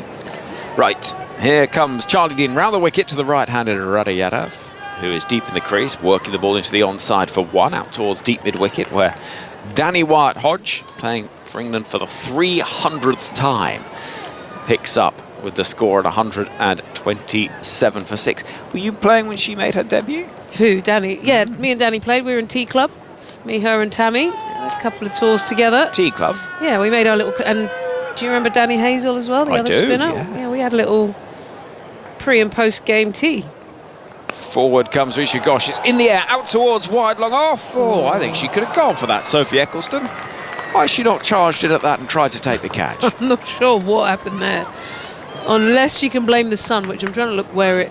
Well, not unless it's moved quite dramatically in the last, from where it normally goes. No, it was a complete refusal, wasn't it? Complete refusal. What's going on? Here's Charlie Dean to bowl to Yadav, who swivels and pulls out towards Wyatt-Hodge of tea-making fame out in the deep. 129 for 6. I don't understand why she didn't go for that, Eccleston. She's got good hands. She saw it early as well. It's one thing sometimes you pick it up late. She saw it and then sort of backed off rather than attacking the ball. Next delivery, chipped, plinked into the onside from the bat of Risha Ghosh, who is a player on strike. It's not a drop because she's not got to it. Anyway, end of the over, 16 gone. Charlie Dean takes 3 for 22, and the good news for England is they've never lost a T20 international when she's taken 3 or more wickets. So there you go. 3 for 23 for Charlie Dean is a great effort. Yeah, really good spell today, and I think the thing that I like really has been stump to stump. She's given it a little bit of flight and shape today, so she's got that pace just right, not too fast, not too slow, getting the revs on the ball, and has really caused problems. Once in this format, you're hunting the stumps. The minute they miss, you hit. So she's been excellent, and I'm sure she'll be absolutely delighted. So Lindsay Smith looking to back that up in her final over. Lindsay Smith has taken 1 for 18. England spinners have been good tonight. Smith bowls. It's clattered down the ground by Risha Ghosh out towards Schofield, who's a good fielder. Wide, long off. I'm intrigued by this Tea Club, Ebs. Oh, sorry, so yeah. What was discussed? I mean, I didn't know, actually. You really don't want Brain Mike with no, don't us answer as a that. collective. But I'll tell you what, we all had a big sort of tea obsession. Here is Lindsay Smith. And giving herself some room as Radayadav can't beat Wyatt-Hodge at cover. Yeah, so it was all about, like, it was the art of the brew, you know, you wanted a proper chat, but we'd let the tea settle, have a good... We could all chat for England as a collective, so... Yeah, pre- and post-games, sometimes on the days off, it's just full-on tea club. Lovely. Well, there is a science to making tea. There is. Jamming the ball down the ground is Yadav for a single to get Risha Ghosh onto strike. Smith just bowling in the block hole. England spreading the field as much as they're allowed to, so 4 on the boundary. We got a deep cover. Wide, long off, wide, long on. And deep mid-wicket. As in comes Lindsay Smith. It's been hacked towards the leg side. That's a good-looking shot, and it goes over the fielder at square leg and out to the boundary for 4. Well, put the ball where the fielders aren't, and that's exactly what Risha Ghosh has done there. Lovely shot. India moving forward, and the score advances 4th. Yeah, ball on the leg stump is not what the doctor ordered when you've set a field pretty much straight to be hitting through the V. That's just a gift for your hands on. 136 for 6. Lindsay Smith bowls. It's down the ground. It's in the air. Drops short of Bouchier. And that will just be the 1 run. Throw comes in from the deep. 136 for 6. Do you know Megan Thee Stallion? The artist? The rapper? Yeah. Yeah. There's Not a song she's got which I've never worked out what the words are. Oh, yeah. But it sounds like, and I said this to Mel Jones the other day, the Australian. Here is Smith. It's been clattered down the ground towards wide long off. Pushing hard is Rada Yadav, wanting a second run that's not there. And so Yadav will have to strike at the start of the 18th over. India 138 for 6. Smith finishes 4 overs, 1 for 26. Go on. No, so it sounds like in the song she's saying Rada Yada, Rada Yada, Rada. Oh, I Do you know. know which song I mean? But Yeah. I don't know what the words are. So every time like someone says Rada Yada, I just start saying Rada Yada, Rada. Do you know the song? I know the song. But do you know what the words are? I think it is Rada Yada. I imagine, I've heard that Megan Thee Stallion, spelled T-H-E-E, isn't it? Yeah. I've heard she's an enormous fan of India's spin bowl attack. And she's made a song. Yeah, you should hear the one about Poonam Yadav. It's an absolute belter. And as for the B-side involving Ekta Bish's early work, you'd absolutely love it. I can't work out what she's saying, but I think it's Rada Yada. Izzy Wong has been expensive tonight. Into her final over, bowls onto the leg side. It's helped towards M. Arlen at short fine leg, and there'll be no run. Do you notice everybody, even the girls over the side, when I said that, looked up and recognised it, which means it's got to be true. It's one of I love a misheard lyric. I don't know what it says. And then a misheard lyric and then one that makes no sense. I also like a bit like the song "Ironic" by Alanis Morissette. Great song. Here is Izzy Wong. It's punched off the back foot into the offside. Good running from Yadav to get the more dangerous senior Richa Ghosh on strike. 139 for 6. Because nothing in the song actually is irony, it's just bad luck. But she was only 19 when she wrote it. She was, and it sounds good. She sang it well. She did. Played at Glastonbury last week, and you can still Did watch she? that on the BBC iPlayer. It's a belter. It's the sort of time, didn't require her to sing any of it. Everyone knew the words. Everyone knew the words. You know it inside out, don't you? Here is Izzy Wong again, bustling in from the far end of the ground and driven through the offside. Nice looking shot. There's a fielder out there who's at quite a wide and straight deep cover, and Sophia Dunkley does very well in front of the scoreboard, sliding on one knee to pick up, and just 2 runs taken. So 141 for 6. Outfielding has been good. Oh, here we go. We got the lyrics. Please Oh, tell. there you go. It's not far off. What is it? This is the song. Body something. In comes Izzy Wong again. Pace taken off it. Smacked off the back foot out towards Dunkley again at deep cover. And 1 taken, 142 for 6. Is it? It's not Rada Yadav. Oh, the it is lyrics a blow. aren't Rada. It's Body Oddy. Oh, I'm not saying it right. I think Rada Yadav fits better, actually. Shall we write to her? I mean, body, oddy. I mean, It goodness, sounded more like Rada Yada, Rada honestly, Yada. Bob Dylan and Leonard Cohen. What they'd give to have come up with that. Next delivery is, it's a lovely shot from Yadav. Stepping across the stumps, a rather put off Izzy Wong as she came flying in, and the full toss has just paddled past Amy Jones, who's standing up to the stumps, and down to the fine leg boundary for 4. 146 for 6. That is a very smart shot there. I suppose in some ways a bit of a gift when you bowl that ball full. But what I like is how she actually didn't try and get too stressed about it. She just dinked it, helped it on its way, kept her eye on the ball. This could be a little bit of an expensive spell here. They're starting to get that score up nicely after the wicket. Wong in again. And pace taken off. That's clever bowling from Izzy Wong. That really is a good way to finish her spell that has been expensive. Pace taken off it. And Rada Yadav, couldn't get any runs from it. So Wong finishes none for 47. So there we go. 2 overs left, 146 for 6. So I'm feeling like I'm getting educated here. What else have you got for me? No, this is actually a cricket stat. Oh, is it? We think that Izzy Wong might have gone for about a third of the total runs today. Yeah, she's gone for 47.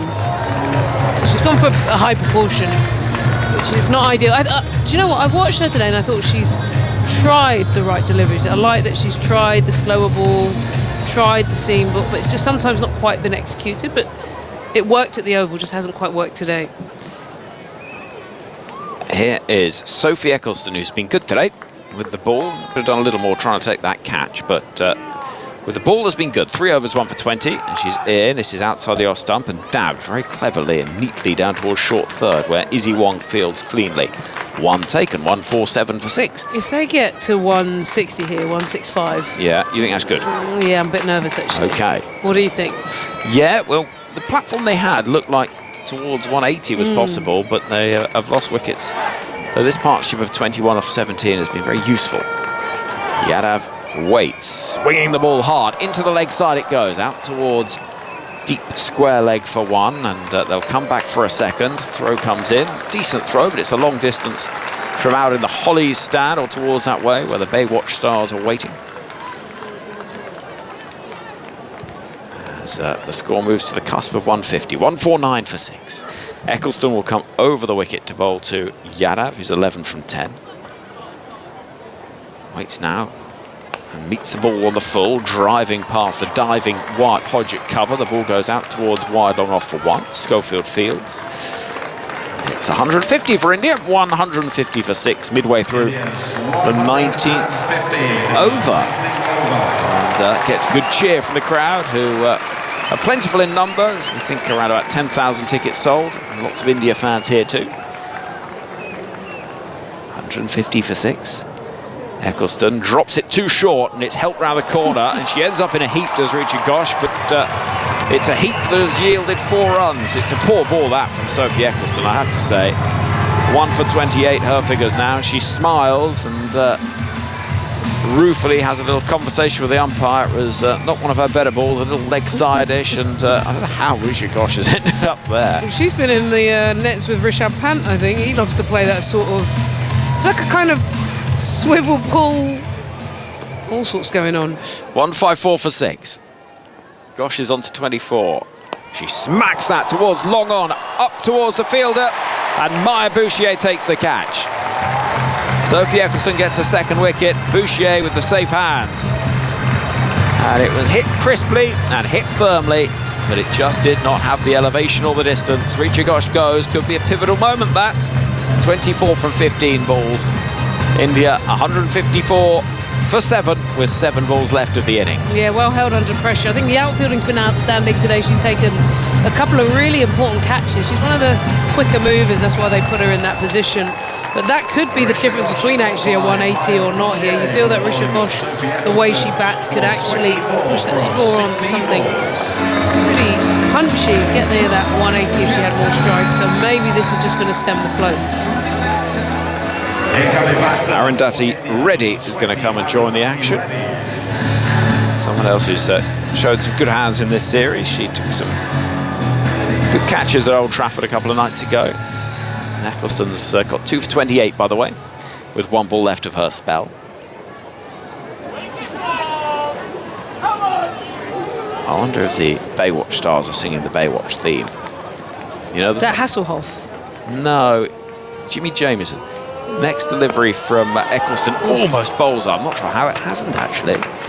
It squirmed underneath the bat and then off the pads of Amy Jones. But a dot ball to finish Sophie Eccleston's spell. 4 overs, 2 for 28. And she's bowled nicely, so it'll be Arlott to bowl the final over. With India on 154 for 7. You know the song. I'll be ready, isn't it? I'll be ready. That's like Arundhati Reddy. You've got it. That's what made me think of it. Well, see, there's the West Indies women's team have a lot of music connections. Shakira, Yeah, Aguilera, Brittany used to play. Brittany Cooper. There was a team of. It sort of coincided with the peak era of that crew of singers as well. When they won and it was when they were winning, wasn't it? Yeah. So Emma Arlott from the far end, 1 for 30 for her thus far. Ooh. And a swing and a miss from Yadav, who comes advancing forward, can't get anything on it. Looking to try and hit the ball over mid-off. Eccleston up inside the circle. We've got a packed field on the leg side on the boundary. A long on, deep mid-wicket, deep backward square leg. There's also a deep extra cover. And Arlott at the far end of the ground, in the sunshine, casting a long shadow as the sun sets. She runs in once more. Arlott bangs it in short. This has been pulled in the air out towards square leg. Drops well short of the fielder, and they'll only take the one run. There was possibly a second, but it would have been probably 60-40 and 155 for 7. Yeah, I like her short ball. It worked well against Smriti Mandana. It's because she gets it up. The other, sometimes she doesn't always really get through, but the bouncer, she uses her height. That was hard to get away. Here comes Arlott. Runs in from the far end of the ground and coming forward, chipping the ball over that fielder at mid-off. The invitation was there, and it is taken by Arundhati Reddy for 4 runs.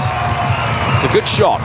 Made it into a fuller delivery than was pitched, if you see what I mean. And it's 159 for 7. This is what's making India dangerous these days. Look, this is a batter coming in, a number 9? Yep. And able to hit the seam bowler up and over mid-off. That's a really well executed shot towards the back end of the innings, and it just gives India those extra few runs. 22 fours and a 6 in the innings so far. 3 balls left of it. They'd give for a couple more. Here's Arlott, and that's a lovely shot. That is clever batting. Reddy flipping the ball over the shoulder down towards fine leg. Fine leg up inside the circle. Means that ball's going to race away. 163 for 7. And Reddy's got 8 from 3. This depth that you can't, it's so good to have a team. They did it in some of the early T20s as well, when Hamanjot Kaur came in and you thought that England had done just enough, and then they added a few, and all of a sudden the game starts to drift. So they've got 2 balls here. If India get to 170, it's going to feel like a very, very different game. 2 balls to try and reach that total. What do England do here? Field remains the same. Conversation has taken place between Tammy Beaumont, who shuffles back towards cover inside the circle. And Arlott again, right arm over from the far end of the ground, the city end.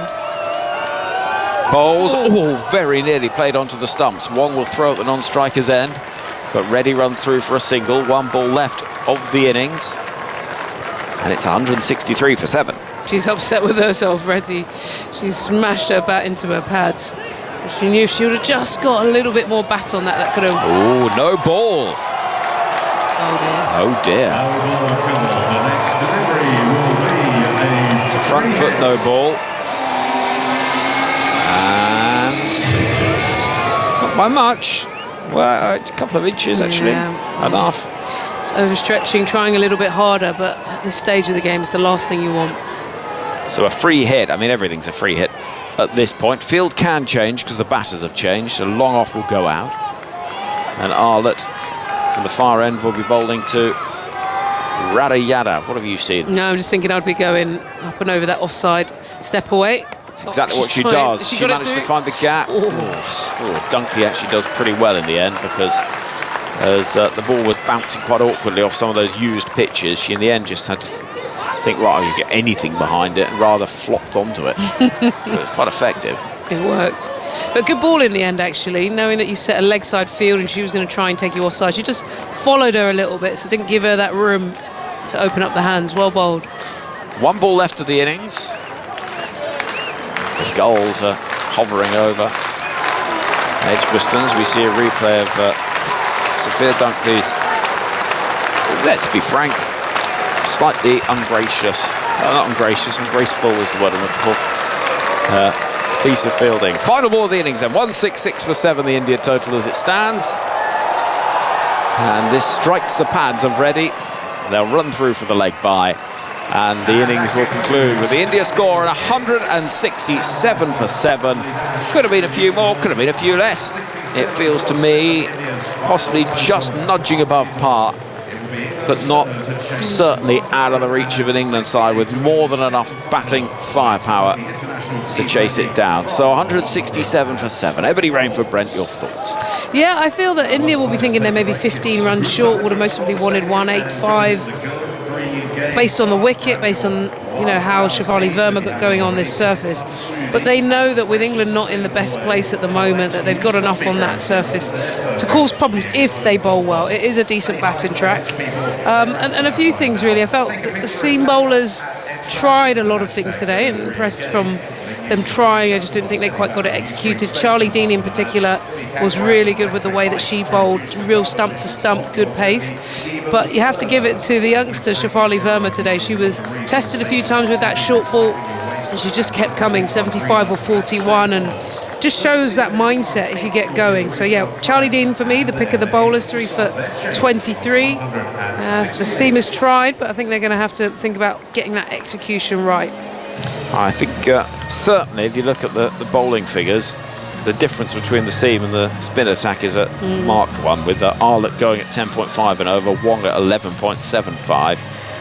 And then the spinners far more economical, with Eccleston picking up 2 for 28, 3 for 23 for Charlie Dean, and Lindsay Smith 1 for 26. It's also worth noting that the change that India have made in terms of their bowling attack today has seen the introduction of a seamer in the form of the youngster Kranti Gold on debut, replacing the off-spinner Sneh Rana. So it could be that works in England's favour. Yeah, it could balance out if the seam comes on nicely, and obviously she's on debut. Look, exciting things from Goud, who's played for UP Warriors, a bit of pace might come on, and also has a bit of freedom. She doesn't have to worry about the series.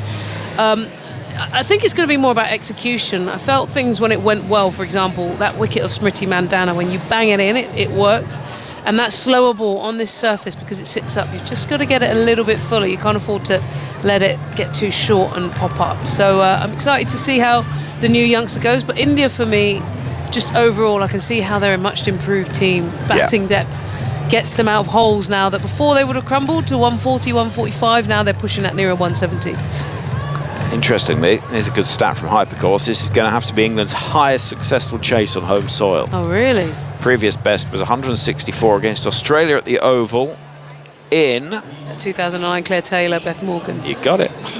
That was mostly the best chase we've ever done in our lives. So yes. So this is a bit nervy. They're going to have to. I'm surprised by that. Aren't you surprised by that? I'm very surprised by it, but there we go. I mean, that's what stats do to you, isn't it? Surprise you. Okay, well, that's a good stat. So there we go. By the way, India, let me just talk you through the scorecard and what we've seen. England winning the toss again. Harmanpreet said to me she thought it was the 5th time she'd lost a toss in a row. I think it might be the 9th. Anyway, England won the toss, chose to field. They didn't choose to field, nobody does. They chose to bowl first. And Shafali Verma led the way, 75 off 41. Next highest score was that of Rishi Ghosh's 24 off 16. Harmanpreet Kaur made 15, but it did take 18 balls to get there. Useful runs unbeaten from Radha Yadav, 14 from 14. And we know about the efforts of the England bowlers. So 168 is the requirement for England. Here at Edgbaston, the sun's still shining, the floodlights twinkling on, and England with a target of 168 to avoid a 4-1 series defeat against India's women. If you want to see some of the best of the action from the first innings, head to the BBC Sport website and app, including a quite brilliant catch from the returning Maya Bouchier to dismiss Shafali Verma for 75. Right then, Alex Hartley, World Cup winner with England in 2017. Talk me through what you think at the halfway stage, and then Melissa Story will take us through the opening phase of the innings. Yeah, I think India got way more than they should have done. I thought England took consistent wickets. They did pretty well. And I think just how India have changed the way they play over the last 2 years since the start of the WPL is really testing, isn't it? 2-3 years ago they'd have been bowled out for 125. Now they've managed to get themselves 167 on the board. So yeah, India will be pretty happy. I feel like it's going to be a tough chase for England. Certainly will be, particularly as mentioned just before that innings break. This will be England's, this will require their highest successful chase on home soil for England to chase this one down. So Danny White-Hodge and Sophia Dunkley stride out to the middle for England in their bright red t-shirts. Some of the pitch now covered in a bit of shade, and I'm sure plenty of the people in the crowd will be relieved about that one. Still a scorching day out there here in Birmingham. Floodlights are on. Probably not needed so much now, but they've got to warm up. And India now getting into their fielding positions. Their bright blue kit with very distinct orange highlights. And it looks like Alex, the debutant, Kranti Gold, is going to be taking the new ball. Yeah, how exciting. How exciting. Into the side. quick bowler. UP Warriors. Well, it's a great opportunity because, of course, India have already won this series, taking that unassailable 3-1 lead. So, good opportunity to kind of test the youngster and say there's not too much pressure on you, and particularly almost bowling second as well, saying we have the runs on the board for you to defend. Go out there with a new ball, we're backing you entirely. She's got a deep cover and a deep square, and will be bowling to Sophia Dunkley. Game on. That was loud, wasn't it? So in she comes, and it's a wide full delivery outside the off stump. And umpire Jackie Williams stretches her arms to signal that one as a wide. England will get their first runs on the board. Yeah, a little bit of a way shape though, which is good to see early. Yeah, just thinking about readjusting that line. First time playing against England here. It's Harmanpreet, the Indian captain. After one ball, just having a few words with the umpire. She's asking the umpire to move back for the bowler. There we go. Good in now. Another wide ball. Plenty of away swing. And another wide signalled. 2 without loss now, England. Just bowling at 65 miles per hour. Looks good, nice smooth action, but it's just about that, getting the ball to pitch that little bit straighter. Yeah, getting lovely away shape, but it's just starting too wide. It's going even wider, as you say. She just needs to reset. Shortish run up, over the wicket. Bowls down the leg side on this occasion. Overcompensating, and it's another wide ball. Not the start that we would have wanted here. Certainly not the start India would have wanted. And she'll be so nervous, so nervous. Obviously played ODI cricket before, but T20 debut, you want to just get things right, and you've bowled 3 wide. She's actually now changing the angle and coming around the wicket. There we go. Thank you for the reminder. She comes in now. This one slapped away by Dunkley, up towards deep cover. We'll find a single. And a sigh of relief for Good, who bowls her first legitimate delivery. It's almost worse as well on a warm day where you've already bowled 4 balls and you've got 5 more to go, potentially even more. Oh, hopefully not for her. I was involved in a game against Kent a few weeks ago where unfortunately one of their bowlers had a bit of a mare and started getting a little bit yippy at the top of their mark, and I think it was maybe 10, 11 ball over. And by that pull point, a hamstring. Either pull a hammy, but because no one at that point wants to see that. No one in the crowd wants to see it. Not really even the opposition wants to see it, because as a batter, you're fearing that full straight one which suddenly catches you off guard. Over the wicket to Wyatt Hodge. Reaches for that one. Swings away from her again, through to Ghosh behind the stumps, and it will be a dot ball. I think Wyatt Hodge there just looking towards the umpire with a bit of doubt, and then pulling a... Oh, whoopsies face. Bit of a expression there to Sophia Dunkley, which suggests that she may not have agreed with that decision. Field remains the same. Good runs away from us. That one just jagging in slightly towards Wyatt Hodge, who just last minute goes back to the ball, drops dead by her feet, and she picks it up and throws it back to the Indian fielders. 4 without loss, England halfway through this first over, chasing 168. Richa Ghosh, the Indian keeper, stood back as the youngster runs in. Good ball, 4th stump line, guided to cover. Point for no run. Wyatt Hodge yet to get off the mark. Been impressed with her so far. I know she's bowled those 3 wides, but she's got the ball to go both ways, and she's shown that early on. Wyatt Hodge with her first ball obviously chased that wide one. Next ball comes back in towards her. In again. Full. Defending. And fielding in her follow through there. With the amount of enthusiasm you would expect from a youngster in the side. More senior bowler there would watch the ball go and say, someone else can pick that one up. I'm going back to the top of my mark. Absolutely. I remember when I was younger, I used to almost run to the top of my mark because I was so excited to bowl the next ball. And now I walk as slow as possible to try and catch my breath.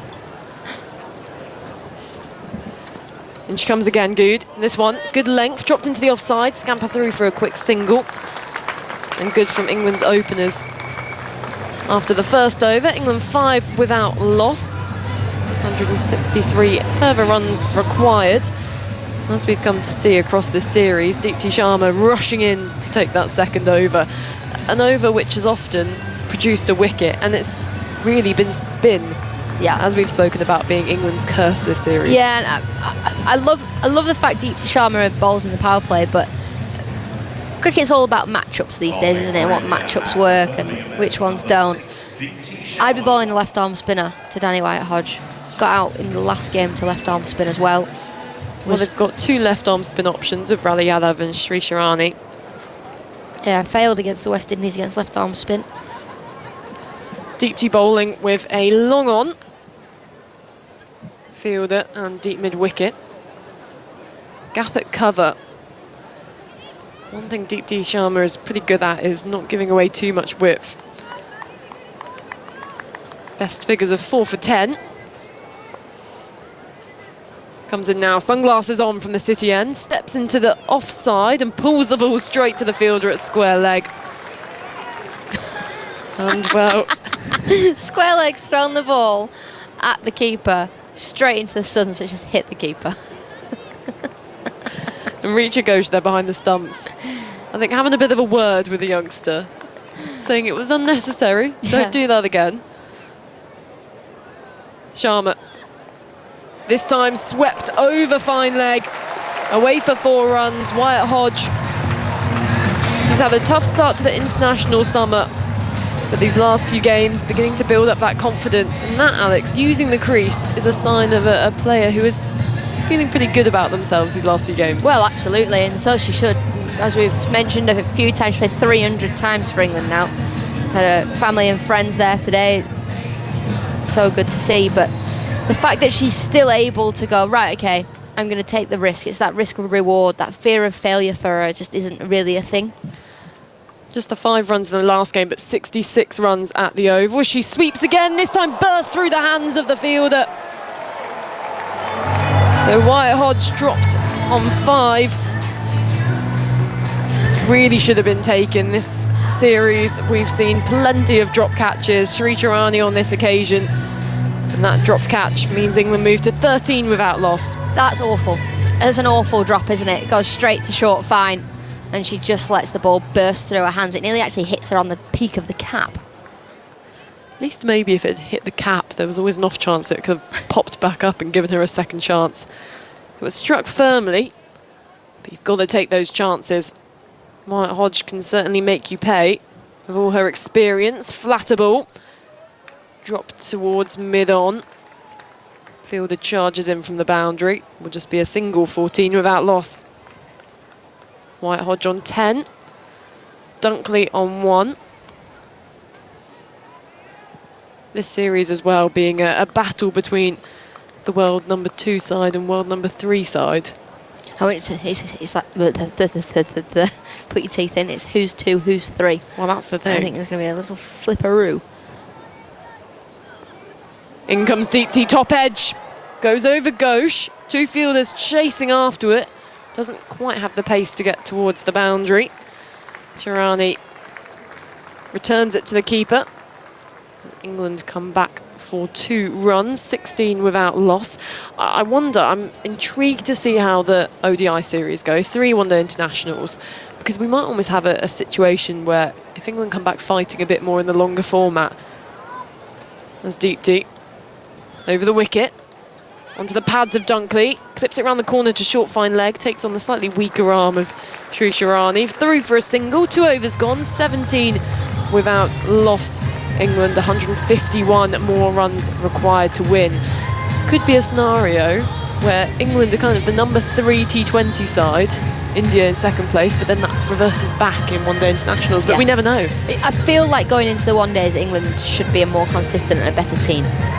But I thought England were going to be the better team in this series, and I was wrong. So I guess given the kind of stage that the Indian players play on in the Women's Premier League, it's been discussed by England coach Charlotte Edwards that it has just given India that advantage in this series, most likely, and seen the strength of Indian cricket grow and grow over these last couple of seasons.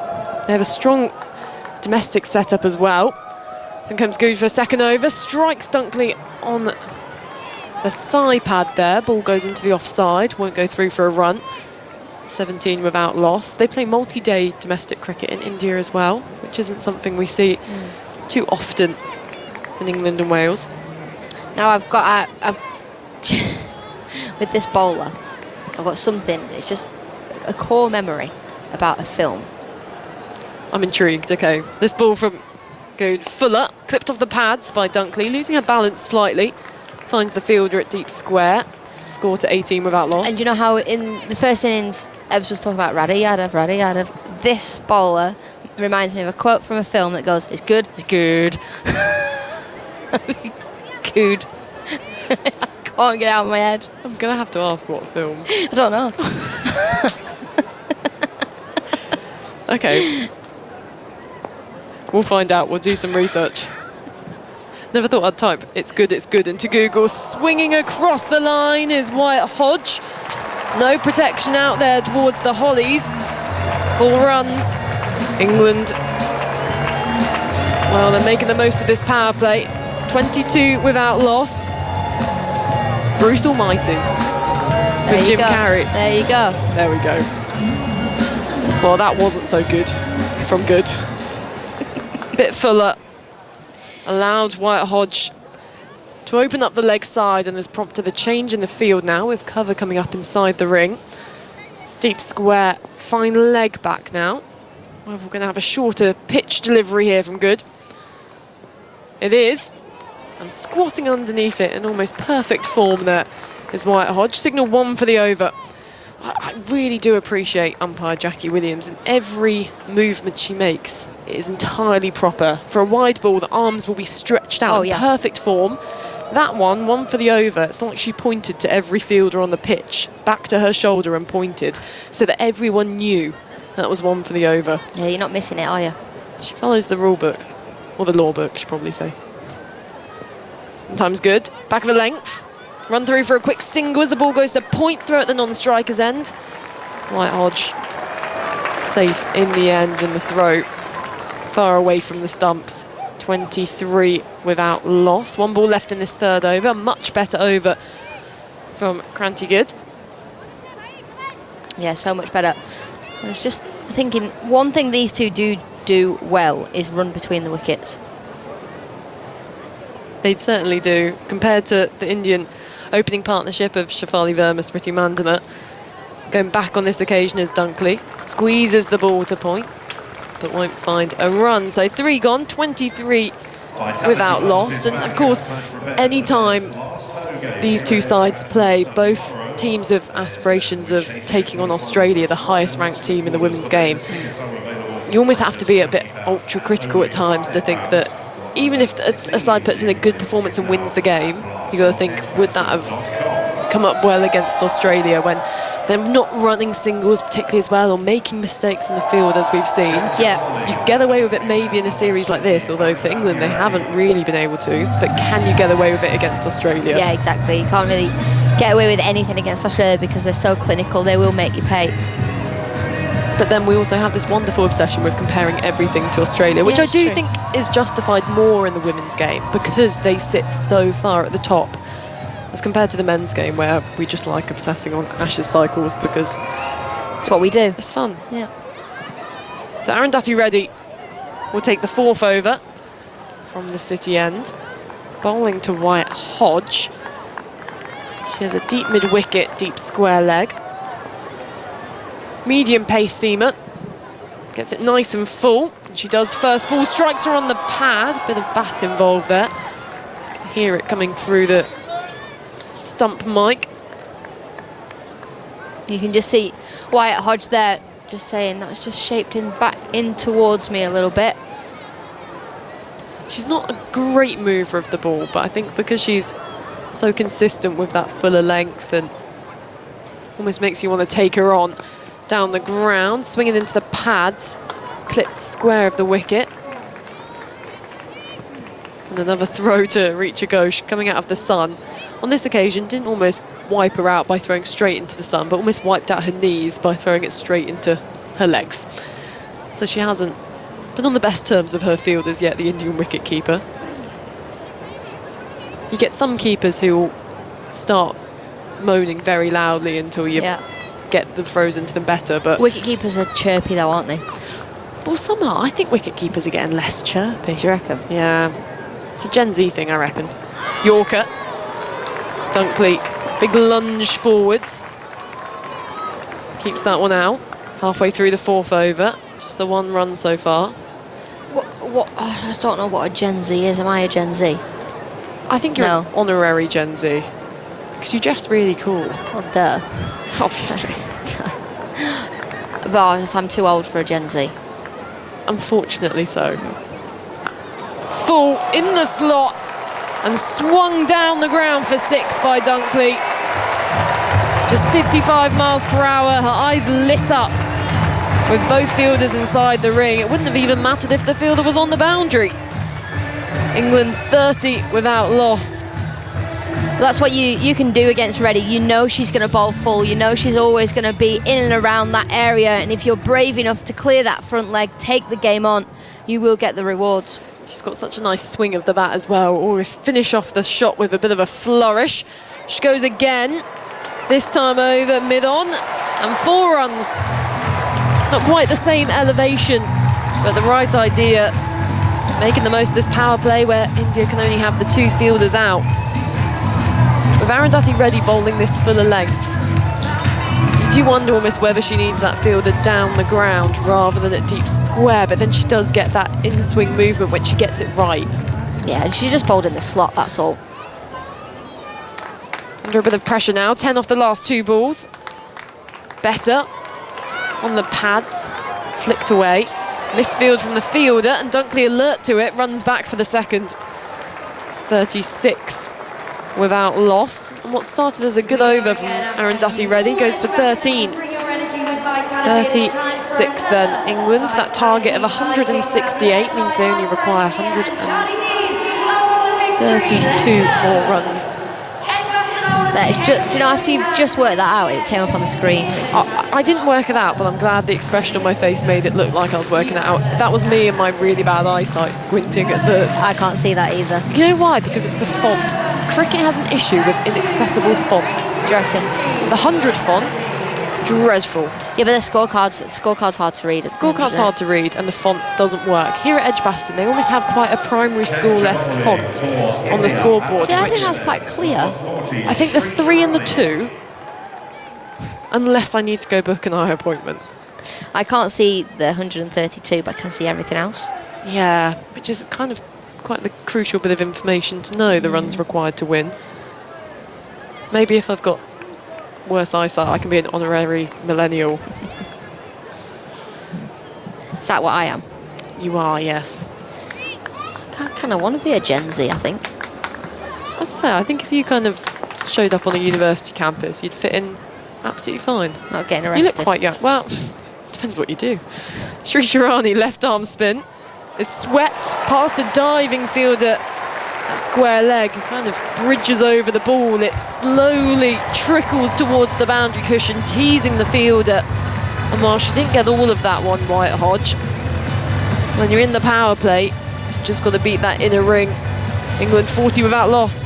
And it's not a shot she used to play very often, Wyatt Hodge. You could get away with bringing your square leg up inside the ring during the power play because you know full well all she wants to do is go up and over extra cover through the covers. And she's added that sweep shot into her game. She's a much more complete player now. Immediately, Captain Harmanpreet Kaur coming up to her young spinner, thinking if she wants to make a few changes to the field or just reminding her of what she needs to bowl with this field of long off, deep mid-wicket. Moving the ball away from a left-handed Wyatt Hodge, who cuts. into the hands of short third. Another That's such a horrible throw. Richa Ghosh on this occasion, almost just going, I'm not going to catch that, turned her back on it and almost took the ball to the behind. She's not having a good time of it out there, Richa Ghosh. She just said sorry to the fielder, though. Sri Sharani, full, swept. Bit of work for the fielder on the boundary, who won't get there. Second boundary in the over to White Hodge. Moves to 24 off 17 balls. Good shot. Good Perfect shot. start for England as well, this. Yeah, stepping right outside the off stump there. Now, you can see the Brains Trust all having a chat. The bowler, Harmanpreet, keeper have all come together to say, right, hang on a minute, do we need to change something? I think sometimes you can overcomplicate it. That was just a good shot from Danny Wyatt, who is trying to manipulate the field, obviously take advantage of the power play, and it's working. Well, she stepped pretty far into the offside to open up that shot option. And as you say, it's always difficult for a spinner, but looking at England's record across this series with how many wickets have fallen to spin, I think it was 22. So Yeah, they know India, if they get it in the right spot, England will struggle. White Hodge squatting low in the crease, goes back to a ball from Sharani, gets it past point, fielder racing after the ball, but they will go away for 4. Danny White Hodge hasn't quite noticed yet, was absolutely sprinting through for the next run and finally sees the signal from the umpire. 44 without loss now, White Hodge on to 28. That was always going to happen. I think there was no need to change the field. If you were going to change the field, could you potentially put square leg back? I'd have left it the same and just come over the wicket and bowled nice and full, trying to go across her as well.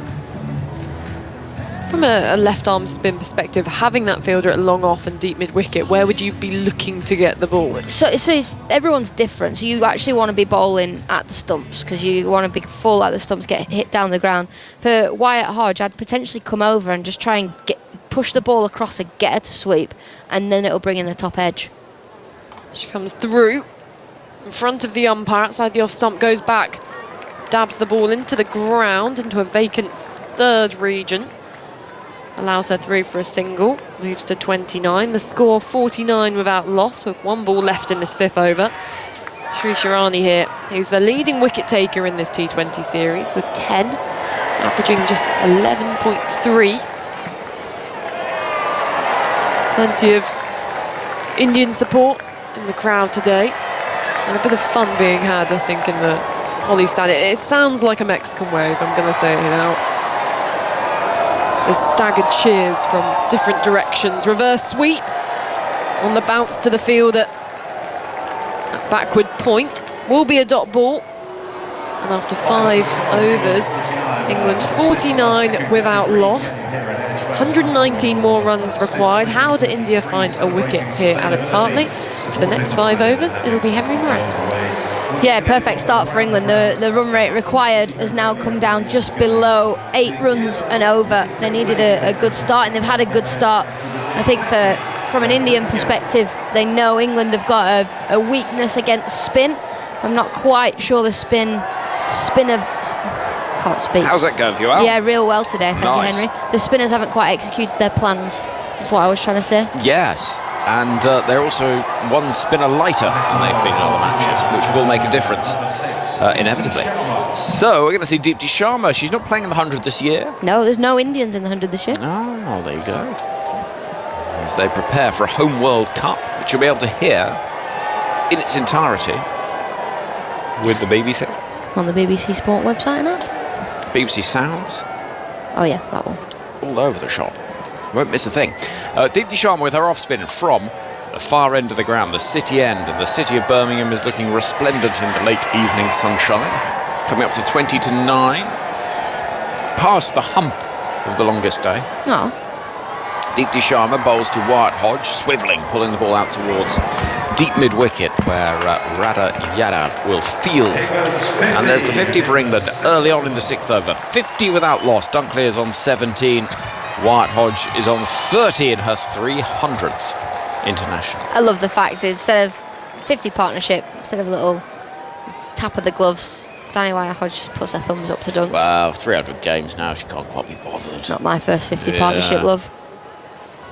It's actually their 10th 50-plus partnership between the two of them. Very good. The second most in England women's T20s. Forward comes Dunkley, gets in a right old tangle, and she's lucky she got some pad on it, because that could easily have gone through to the gloves of the keeper and she'd have been stumped. Who is, I reckon, White-Hodge and Beaumont? Nope. Edwards. Yep. Taylor.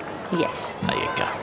Here comes Deepti Sharma to bowl to Dunkley, who gets a very juicy leg side delivery, which she's going to make the most of. Behind square it goes, and Dunkley moves to 21. England 54 without loss, and they're motoring. They absolutely are. It would be so good for England if they could finish this series with a win, just to take a bit of momentum into the ODIs, show what they're really about. Beaumont, at the toss, Tammy Beaumont said we need to see how we'll adapt to this hybrid wicket. But the ball seems to be coming on really nicely for them. It does. We'll talk more about hybrid wickets in a moment. Dunkley coming forward, crashing the ball up the ground for a single. And England 55 without loss. It's basically a little bit of a mixture of real grass and fake grass, isn't it? Plastic grass. Plastic, yeah. And it just means you can play more games on it. And for the T20 matches, they wouldn't use it for a test match, I don't think, but for the T20 matches, when you've got somewhere like this, which has a high volume of traffic on it, and now we've got the double headers and the blast as well, there's plenty of need for surfaces that can be used more than once. Here is White-Hodge, worked into the onside, a diving Shafali Verma, can't stop it, 1 run taken, 56 without loss. You're in sort of Wimbledon colours today, Al. You got the sort Hi, aren't I? the dark green and the white. Yeah, it is quite trainery. It's quite dad vibes, isn't it, my outfit today? A little bit. You've moved on from the skater boy look. In comes Deepti Sharma, clipped down the ground by Dunkley, up towards wide long on for 1. England 57 without loss. And that is the end of the power play. 6 overs gone, power play done. Compare that with India's total of 47 for 2 after that. What do you think I'm going for these days then with the fashion? I think you're going for Today's different now. Sportswear cash. Yeah, I mean today's different. I'm tired today. That's fair enough. Anything that was in my suitcase I just threw on. Yeah, I mean obviously when you're doing a day when you're doing TV, yeah, very different. Yeah, isn't very it? different. A lot of people are always so surprised when I look like a girl. Like yesterday at Wimbledon, I put a dress on. I had so many messages. People like, "You own a dress?" And I was like, "Oh no, I borrowed it off my mum." Well, that's good that you. It's useful to be able to share clothes. I know. My dad has worn the same outfit for every single day of my life. Paracords? No, he wears Levi jeans, a blue Guernsey jumper, and a pale blue shirt and brown leather shoes. Every day. He's every single day. He has found a look that works for him. It's if you open the chest of drawers, it is just boom, boom, boom, boom, boom. All of the jerseys, all the jeans in the drawer below. Has your mum ever tried to spice things up for him? Don't know how to answer that really, Al. It's an unusual question to be asked at any time, let alone on national radio. So, Spice the wardrobe! Ah, right. And what about his clothes? So I tell you, he did get married in a pair of clogs, so maybe after that she said, actually, no, these are clothes that are acceptable. You're wearing them, and he's just stuck with it. And that's it. He does as he's told. Yeah. 57 without loss, 6 overs gone. You're a nightmare. I told you were in an annoying mood. I knew it. You've been waiting to... Been waiting for the right moment to get you today. You've perked right up. I have. I know. It was... it's the sort of day where I can sense it as well. You're going to walk out of the commentary box and you're going to head towards a well-known fast food chain, aren't you? Probably not tonight, because I've actually got... Crossy is working for Sky today. Yeah. Not doing the game. She's a professional athlete. It's not for her. Oh, right, so... I can't be like, I want a Big Mac. Or, whatever else. Something else, Yeah. Rana Yadav, then, is going to bowl to Dunkley. We're outside the power play now, so 4 allowed on the ropes. as Dunkley plays that nicely, just tapping the ball into space to the left of the wicketkeeper, who runs around to pick up, but one run is taken. Dunkley to 24. England 58 without loss, with further 110 needed from the remaining 14 or so overs. You're a nightmare, Alex. I love you dearly. We've not had one of those for such a long time. I know, we were doing so well. My parents. This is a full delivery, which is drilled towards cover. No run there. I think what I said was totally fine. You took it the wrong way. 58 without loss. Target 168. Dunkley comes forward, crashes the ball. Forgive me, Wyatt Hodge down the ground for one. Fielded by Harleen Deal in the sunshine, who was responsible for one of, I maintain, the best catches I've ever seen. Yeah. At Northants a few years ago. It was an absolute stunner. Do you know one thing I like about Edgbaston for the players' viewing area? His next delivery from deep in the crease is played up the ground by Dunkley, pushing hard for the first, turning for a second that isn't there. 60 without loss. The viewing area has got a pair of nice Chesterfield sofas for the players to sit on. Yeah, they look comfy, don't they? Almost like they're about to go on a chat show. Yeah. You can sort of luxuriate out. Right, 60 without loss. Wyatt Hodge is on 32 from 23. Left arm spin round the wicket for Rada Yadav. Dunkley sets off from the non-striker's end, calling through the run, and gets that run as well as the ball drops towards Harmanpreet Kaur at cover. The India captain will be desperate to see a breakthrough here, because England at the moment are well set. But it is worth remembering what happened at the Oval a few nights ago. As in comes Rada Yadav once more. This is pulled down the ground. It's in the air, but it'll drop short of long on. And it'll be one run. 7 overs gone. Be gone with you, Alex. Get out of here. The score stands at 62 without loss. A further 106 runs required from 13 overs. So England, in that game at the Oval, had a horrible run of it, where they put on massive runs and then suddenly contrived to find themselves losing 9 for 31 in the space of 24 balls. So, you know, I mean, that's not a great stat. Well, it's not a great stat, but I mean, that was unusual. They did actually win the game, so there you go. Ebbs, where do you think of this start? It's a good one. Yeah, very good start, actually, and good to see. I think that the pitch is a very good pitch. The ball's coming on nicely, and I think these two are playing smartly at the moment, not trying to over-risk it, taking on the right ball. Now the power plays on, and the field is spread, though. I have to think about their boundary options. Arundhati Reddy is in, so more seam. This is whipped away into the leg side and for 4. There's a bit of a gimme that for Sophia Dunkley. On the pads, full, and any opener worth their salt is going to put that away, and indeed she does. 66 without loss. Yeah, you don't have to think too hard about your boundary options when the ball is drifting nicely onto the leg side. Keeper stood up as well, so it was a bit of a gimme, able to stay in the crease and just use your hands. Ready again. Dashes in from the far end of the ground. Dunkley will work the ball up towards long on for 1. And the score moves forward to 67 without loss. What do you think about games when the series is already gone and there's a consolation win? Do you think what weighting do you give it? Well, cricket's a funny one, isn't it? Because you often hear about, you know, sports where once the contest is decided, you don't play the remaining matches.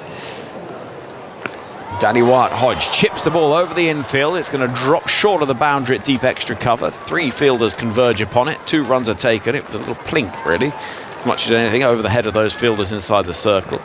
2 runs taken. She's to 35. 69 without loss. Well, I think that ultimately, if you're a player, as soon as you step over the line, you're playing for your country, aren't you? You're gonna, and there's always something to play for, if it's individual or team, actually. Reddy bustles in from the far end of the ground, and it's helped round the corner. It's another loose delivery, and Wyatt Hodge happy to accept the offering that is presented to her in England to move their score into the 70s. 73 without loss. The over already yielding 11 runs. Flying quite nicely here. 2 gifts. That was trying to be the sort of slower ball this time that just didn't really come out right and ended up as a real opportunity for Danny White-Hodge to enjoy herself, so going to just have to tighten this up for the last couple of balls. And Dati ready from the far end of the ground, running in towards us. Devolti White-Hodge, who's driving crisply through the offside for 4. That's a good shot. She's into the 40s and her 300th international. Smashing the ball out towards the Holly stand. And England are making a bit of a statement here, 77 without loss. Yeah, enjoying herself here. Got a bit of width, opened up that hand to be able to thread it through the covers. The timing on that was perfection, really. Great player through the offside. She gets going. She's been excellent in domestic cricket of late, White-Hodge, and she waits now. Keep her up to the stumps. This time the leg side is targeted. It could be 4 more. This fielder running around won't stop it.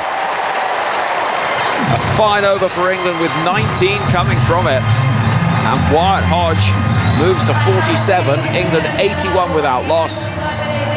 And cruising towards their target of 168, which would be a record on home soil. They're absolutely cruising, and I think the ease at which they're doing this at the moment makes you think you can see the gap can be smaller when they perform. I have to say, I was laughing a little bit because I was watching Radha Yadav field that delivery, and she completely misread it, ran in towards sort of mid-on, then realised she was wrong, and circled back and then dived and completely missed the ball. And it's one of those where as a fielder, you completely get it wrong and it doesn't look great. Economy of positioning wasn't A1, was it? Effective, no. But anyway, England are cruising. This is exciting. Well, it is. From an England point of view, this is much better. Here comes Radha Yadav round the wicket. It's made into a full delivery by Dunkley, who comes to meet it. It's a single towards wide long off. The entire outfield, bar a tiny patch in front of the Hollies, is now in shadow. Just the boundary sponge, a little section of it is lit up red. But otherwise, the floodlights doing the work. Birmingham in the distance, you can almost feel it throbbing with anticipation ahead of Saturday night on Broad Street. Deep in the crease is White-Hodge to get a single to move to 48. And England 83 without loss. That is, if anywhere, is still standing after your last visit. Just happened to pop into one of the locals. I loved it when you said you were in your pyjamas and got called out. Got called out. Nicely timed by Dunkley, out towards wide long on for 1. Jemima Rodrigues picks up. England 84 without loss, and they're halfway there. 84 needed from 69. Yeah, always ready for a celebration, mate. Birmingham's a good place for that, and I'm sure England fancy one, even a small one today, if they can get this chase done. Radha Yadav drops it short, and that's going to be hacked into the leg side. It could bring a boundary, this, but a good piece of fielding out there on the ropes will prevent 4 runs, and instead it'll be 2. But it is 2 runs that brings 50 for Danny White-Hodge in her 300th international appearance for England. A lovely presentation. Her parents were down on the boundary earlier on. And for the 23rd time in women's T20 internationals, Danny White-Hodge passes 50. Twice she's gone on to make 3 figures in 2017 and early in 2018. But what a consistent performer she's been over the years, up and down the order. But you don't play 300 internationals if you've not got something about you. Must be one of her quickest as well. Gone at quick time. 50 off 30. Deep in the crease, slashing towards backward point, and there is Shafali Verma. And there'll be no run. Yeah, timing it very well today, enjoying the surface, playing clean shots, not over-hitting. She'll want more though, especially with the pressure on the side. 82 needed from 67. As this is chopped into the offside, there'll be no run there. Well, as the over comes to an end, Yadav bowled nicely here. 2 overs, none for 10. England 86 without loss. It was this big partnership that took England to such a strong position in that game. 137, 3rd highest opening stand for, I think, 3rd highest partnership for England actually in T20 international cricket, and then they lost all those quick wickets in that game at the Oval, though they did go on to win the game. But sometimes you do find a match where wickets fall very quickly. after a big opening stand. So the required rate at 7.45 is big enough, but it's not one of those where you feel too intimidated. Here we go. We're going to see Shefali Verma having a bowl. Hello. What information have we got on this? Well, she bowls off breaks. I've seen too much of her. She's taken 10 wickets in Women's T20 internationals, but this is a bit of a departure from the expected. What is that? Oh, what are we going to get? There's a slip in place. Oh, it's bowled very short, not very well, and it's fielded pretty poorly as well. 2 fielders will eventually save it. It possibly had a little bit of the heat taken off it. I think it sort of brushed the knees of Mandana waiting at square leg. It was a filthy delivery first up. Sort of half-tracker seam delivery, but Dunkley, who managed to get a big piece of it, couldn't get 4 because there was just about enough taken off it by Mandana. Those 3 runs are taken. England 89 without loss. That was not a great delivery. Not at all. I mean, she's going to have to get through the crease a little bit quicker, get the ball out smoother. She's changing to around the wicket. I think Wyatt Hodge is going to try and go over cover here. Oh, instead she tries to chop it late and almost plays onto the stumps. You know, this is the worst sometimes type of bowling, because it's one thing when you know when a bowler's going to bowl it in that sort of, you know, it's going to be a good length, or, you know, you can plan for it. When you have no clue what's coming down. So I've made a career out of that. If you've got no idea what's coming, then how as a batter you're meant to possibly prepare for it? Around the wicket comes Verma with Dunkley on strike and wanting a single to the right of the bowler, who rather laboriously fails to stop it. I think we're actually going to get a couple of runs there, and that shouldn't have been 2 runs. And there's a look, a real look from Harmanpreet Kaur towards Shefali Verma, as if to say, come on, actually, we set higher standards than that. Yeah, looking sloppy today. 92 without loss, 76 needed from 63. She just needed to dive. Yeah, just need to put the body on the line. Verma around the wicket to bowl to Dunkley. Not a good ball. Hack towards square leg for 1. I'm not sure what it is. Is it spin or is it kind of a C? I mean, there's a lot going on. It's filth. There's a lot. Yeah, am I being too harsh? No, it's very slow. It's not turning if it's spin. It's not swinging. It's hoping to burgle a wicket bowling, isn't it? Verma again. Bowls to Wyatt Hodge, who's going to smack the ball off the back foot out towards the deep. She moves to 52. And England up to 94 without loss, with the ball left of the 10th over. Verma so far, I would argue, has been a little fortunate to only go for the 8 in the over. They got leg side dominant field on the boundary, with only the long off on the offside. That's a straighter ball, quick from Verma, and hit equally forcefully out towards Radha Yadav at deep mid-wicket. So far, so good for England. 95 without loss, 73 needed from 60 deliveries. And plenty of good running as well from Wyatt Hodge, who's on 52, and also Dunkley. And here comes the coach. It's Charlotte Edwards, who's running onto the field. Looks a little bit happier today. She does look a bit happy, and she's got a quite intense look towards Danny Wyatt Hodge, as if to say, it's good, but keep it going. Yeah.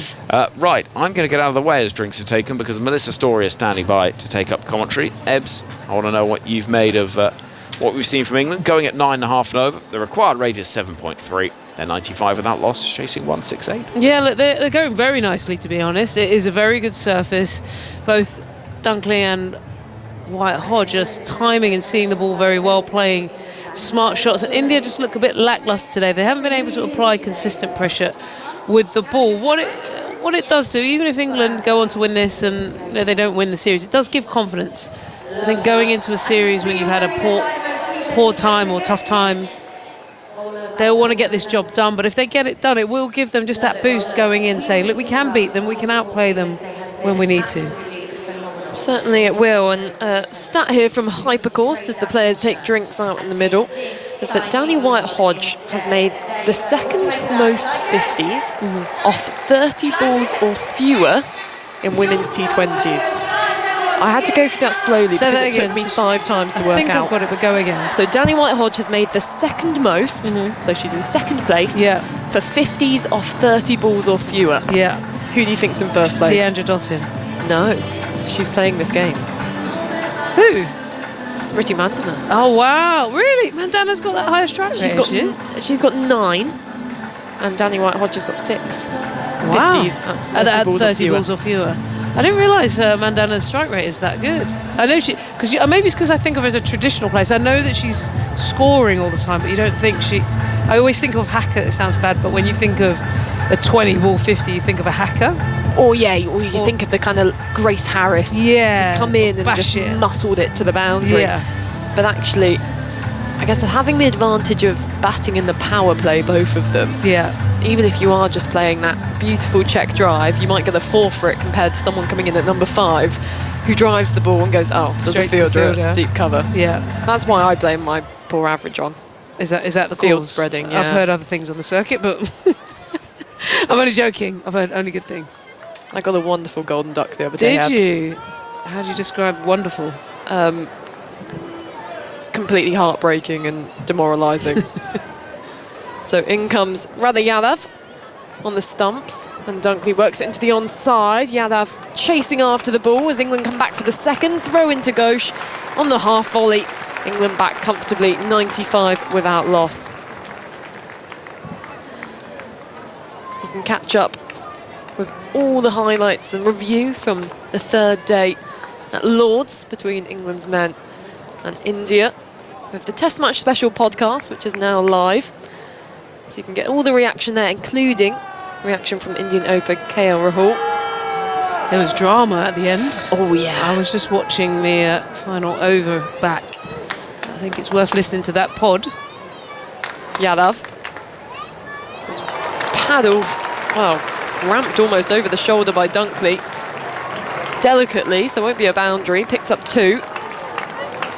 Score to 99 without loss. England requires 69 from 58. Talk us through the drama. Yeah, well, the drama is obviously the fight. Everyone wants to get in as many overs, as the bowling side, they want to get in as many overs towards the end of the day. And England fancied just one.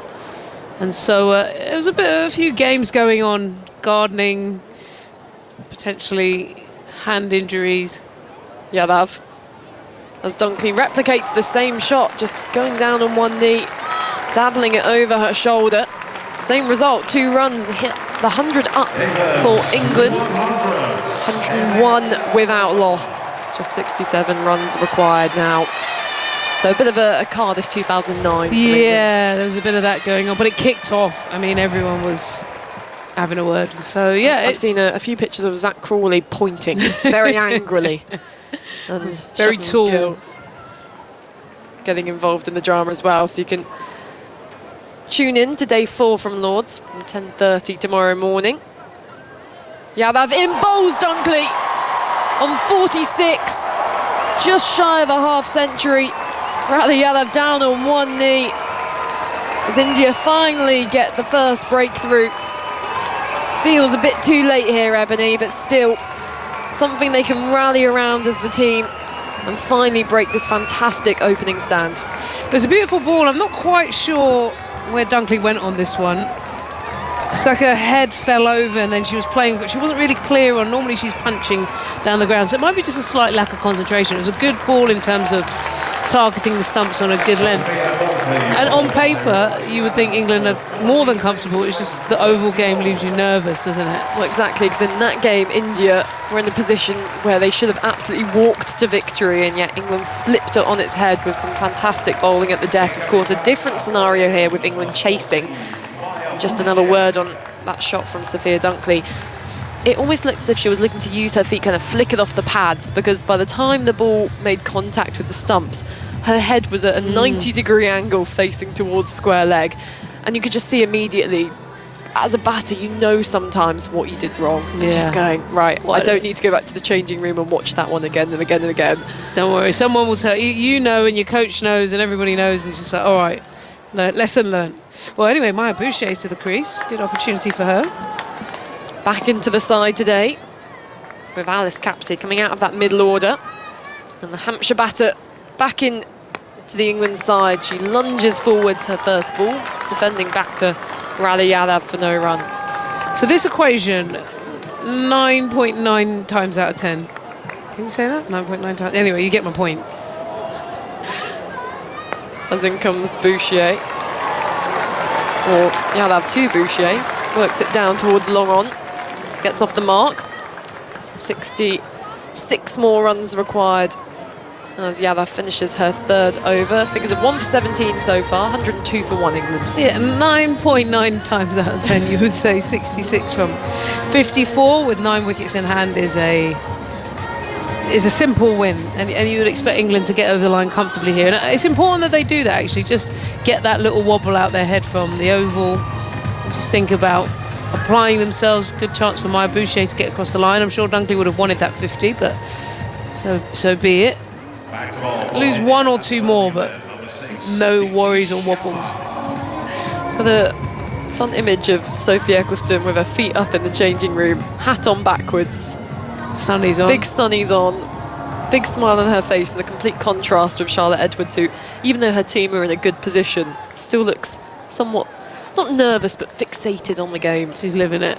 Boucher on strike, backs away, and slaps the ball back towards Deepti Sharma, who fumbles in her follow-through, rolls over on her back, almost like when you leave a baby there and it can't quite get back up, but is staring at the mobile and ahead of it.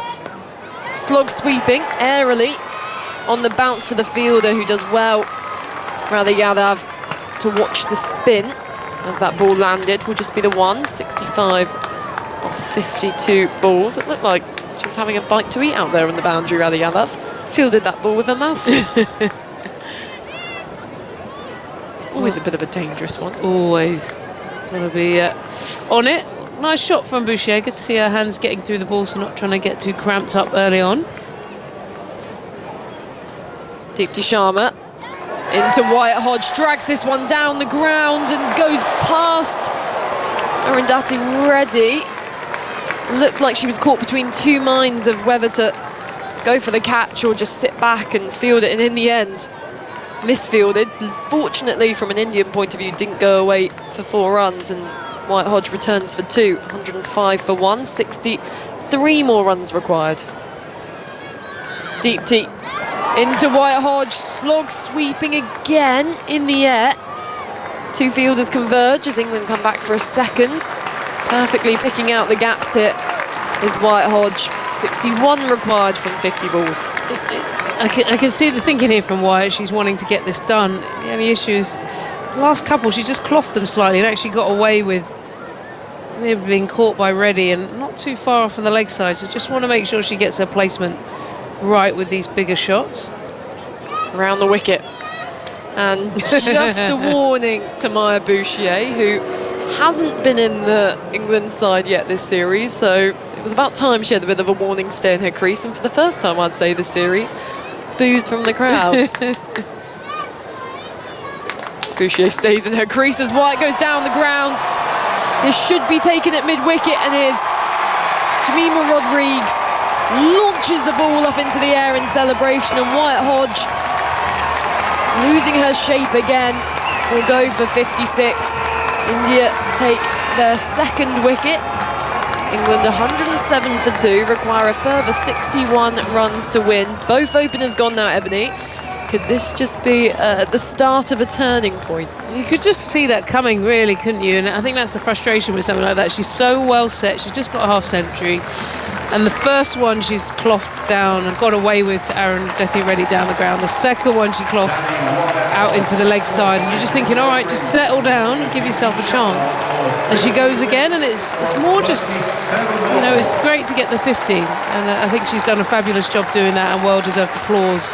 But she'll look back at that and just think, you know, at a time like this, she could have got this game won, got them over the line without any wobbles. So a little bit of frustration the way she got out. It's kind of that positive intent which you would expect from the power play, where, you know, when the fielders, batter's dismissed, going for that boundary option, capitalising on 2 fielders outside the ring, you don't mind as much. But she was settled. There were so many options to hit it for 1 or a 2. England didn't need to really have that risk, but the new batter, the England captain, is in, fends the first ball off into the onside to complete that over. Deepti Sharma figures of 1 for 25 of her 3 so far. And England requires 61 runs from 48 balls. 2 new batters in the middle.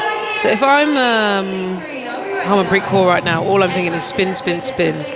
So she's got 1 left from Radha Yadav. Sing the song, it'll help you remember. Radha Yadav. 3 left from Tirani, but I'm not sure she'll be happy. She went 13 off 1, but could come back.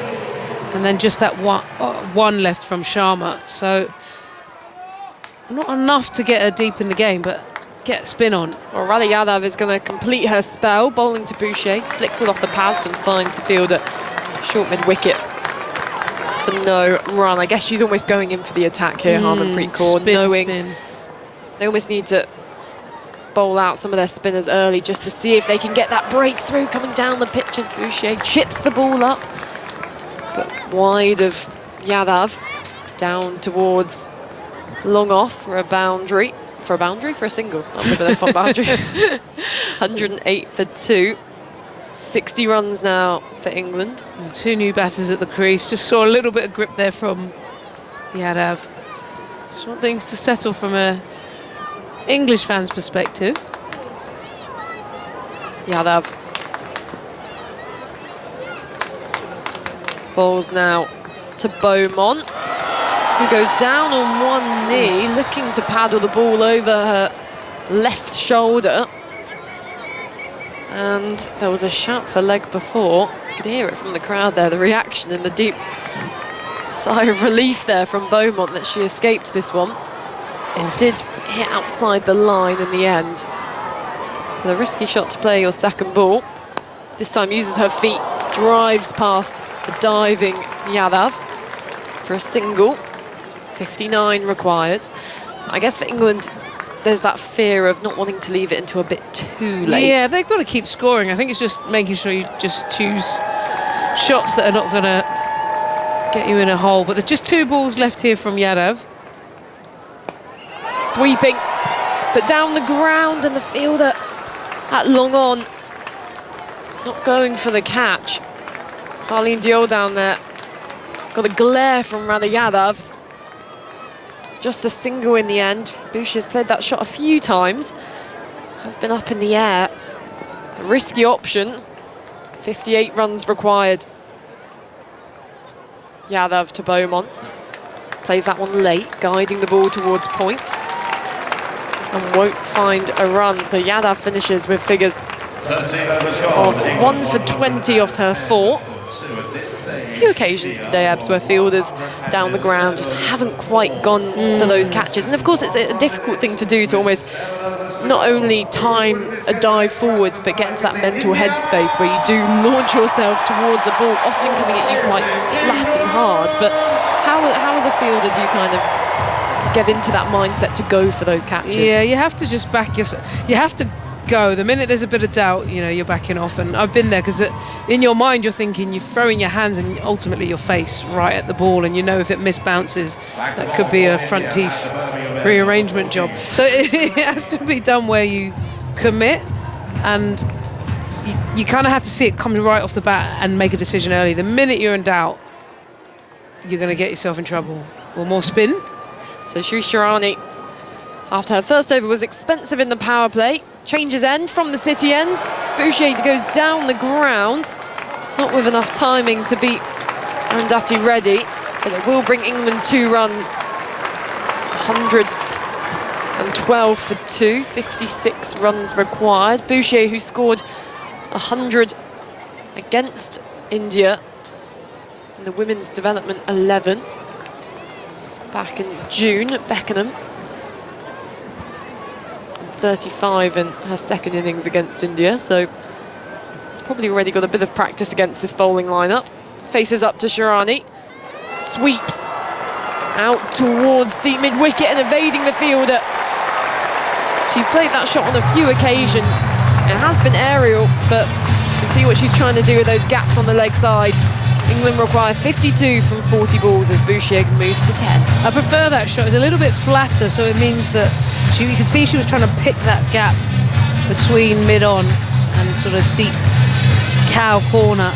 But it was a little bit flatter, and it had control versus the one which kind of pops up a little bit and more catchable. So I like it. That's a really well-executed shot. Ringfield on the offside. So Shirani, who's under a bit of pressure here. Flatter ball, goes back, works it off the hip. Fielder, deep mid-wicket. Collects and returns to the bowler, just a single. 51 from 39 balls. And it's still in a position, this game, where England should be winning from a position of only being 2 down. It's a wicket or a couple of dots and then things change, but right now they're in the driving seat. That's the thing, the fielders will start chirping if there's a few dot balls. Always 3 dot balls in a T20, gets people talking, as driving, as Beaumont, timing it nicely. Falls short of Deepti Sharma at cover, who does well to stop that one. Just sense the sort of pressure creeping up, can't you? Particularly on Tammy Beaumont here, who's 1 off 5 balls. Will want to get going. Faces Shirani, full. Clip down the ground. Long on fields. 1 less run for England to chase. 50 now needed from 37 balls. Both England batters just glancing up at that scoreboard. Shirani through past the umpire. Outside the off stump, but Boucher clubs it down towards long on. Again, will just be a single. 49 from 36 is the equation here for England. I think they're all right in the sense that there's plenty of seam bowling to come. So if they can play smart, they've got that option coming onto the bat with a little bit more pace. So still in the balance, but England should take this home on paper. Famous last words, but I'm sure they will do well for the fans. There we go, Ebony Rain for Brent. It's been great having her company today. We see a few lifeguards sat in the Hollies stand, having a bit of a dance. Plenty of people on their feet. Alex Hartley next to me is having a bit of a dance as well. Is that the kind of signature move there? I don't really have a signature. I'm such a bad dancer, like awful dancer. You were kind of like, I'm bad, so I'm in my shell a bit more, or I'm bad and I'm going to go full out to be an uncle at a wedding vibe? Yeah, don't mind being bad. Change of bowling. Goods back into the attack. The opener, first ball, fast, full, and Boucher stepping away. Misses out on the drive. Good with a big grin on her face there. So that one was pretty quick and almost... Well, somehow it's bounced over the stumps. A full-length ball has gone over the stumps. Not quite sure how that one's happened, but Maya Boucher should consider herself very lucky there. Good, outside the off stump. Drives towards mid-off, takes the quick single. And the right decision there from Boucher as the ball just bobbling towards the fielder by the time it would have taken them to collect and throw at the stumps. Even if they had 3 to aim at. Comfortable in the end. 48 from 34. Do you ever do the kind of cricket dance moves where you can signal out all the umpire signals but kind of make it into a dance floor? Yeah. No, Mel. You should give it a go. Full goes over the top of extra cover. Does Beaumont. 1 bounce for launching on that Fuller delivery. And putting the youngster under pressure. Exactly what Ebony said, Alex. India going to have to bring this pace back into the attack, and England are going to make the most of it. Absolutely, absolutely. And they're going to have to, aren't they? As soon as you miss your line or your length, England have to capitalise on that if they're going to win this game and finish this series on some sort of high. Obviously, we know they've already lost the series, but they can take some pride away. Particularly confidence into that one-day series. Shorter ball pulled away by Beaumont behind square. And fielded by Arundhati Reddy. Front of the Hollies. 2 runs, 42 from 32. After those early nerves from the England captain, these last 2 have looked a bit better. Yeah, England should cruise this, really, only being 2 down at this stage of the game. Beaumont waits. Good bowls to her outside the off stump. Cut away, pass point. And this will bring a boundary. A bit of extra pace, bit of width. Easy pickings for Beaumont. England require 38 more runs from 31 balls. That equation getting easier here. Yeah, you can just see the keeper there just saying bowl at the stumps, keep things nice and straight. It was wide outside the off stump. A lovely cut shot from Tammy. It goes for 4, and this has been an expensive over. England just bringing that run rate lower and lower. I was going to say down. Down and down. Yeah. Yeah. Whatever works. Cover comes inside the ring. So all 4 out on the leg side. Good to Beaumont. Shorter ball. Swivels on this one. Pulls it, and she might have just found the gap. She has. Between fine leg and backward square. Perfect placement. Beaumont to 16 now. And England require 34 from 30 balls. It almost feels like, Alex, that Harmanpreet here could have gambled with bowling Deepti for her final over just at this point, because the runs leaked in that over feel quite significant here for India.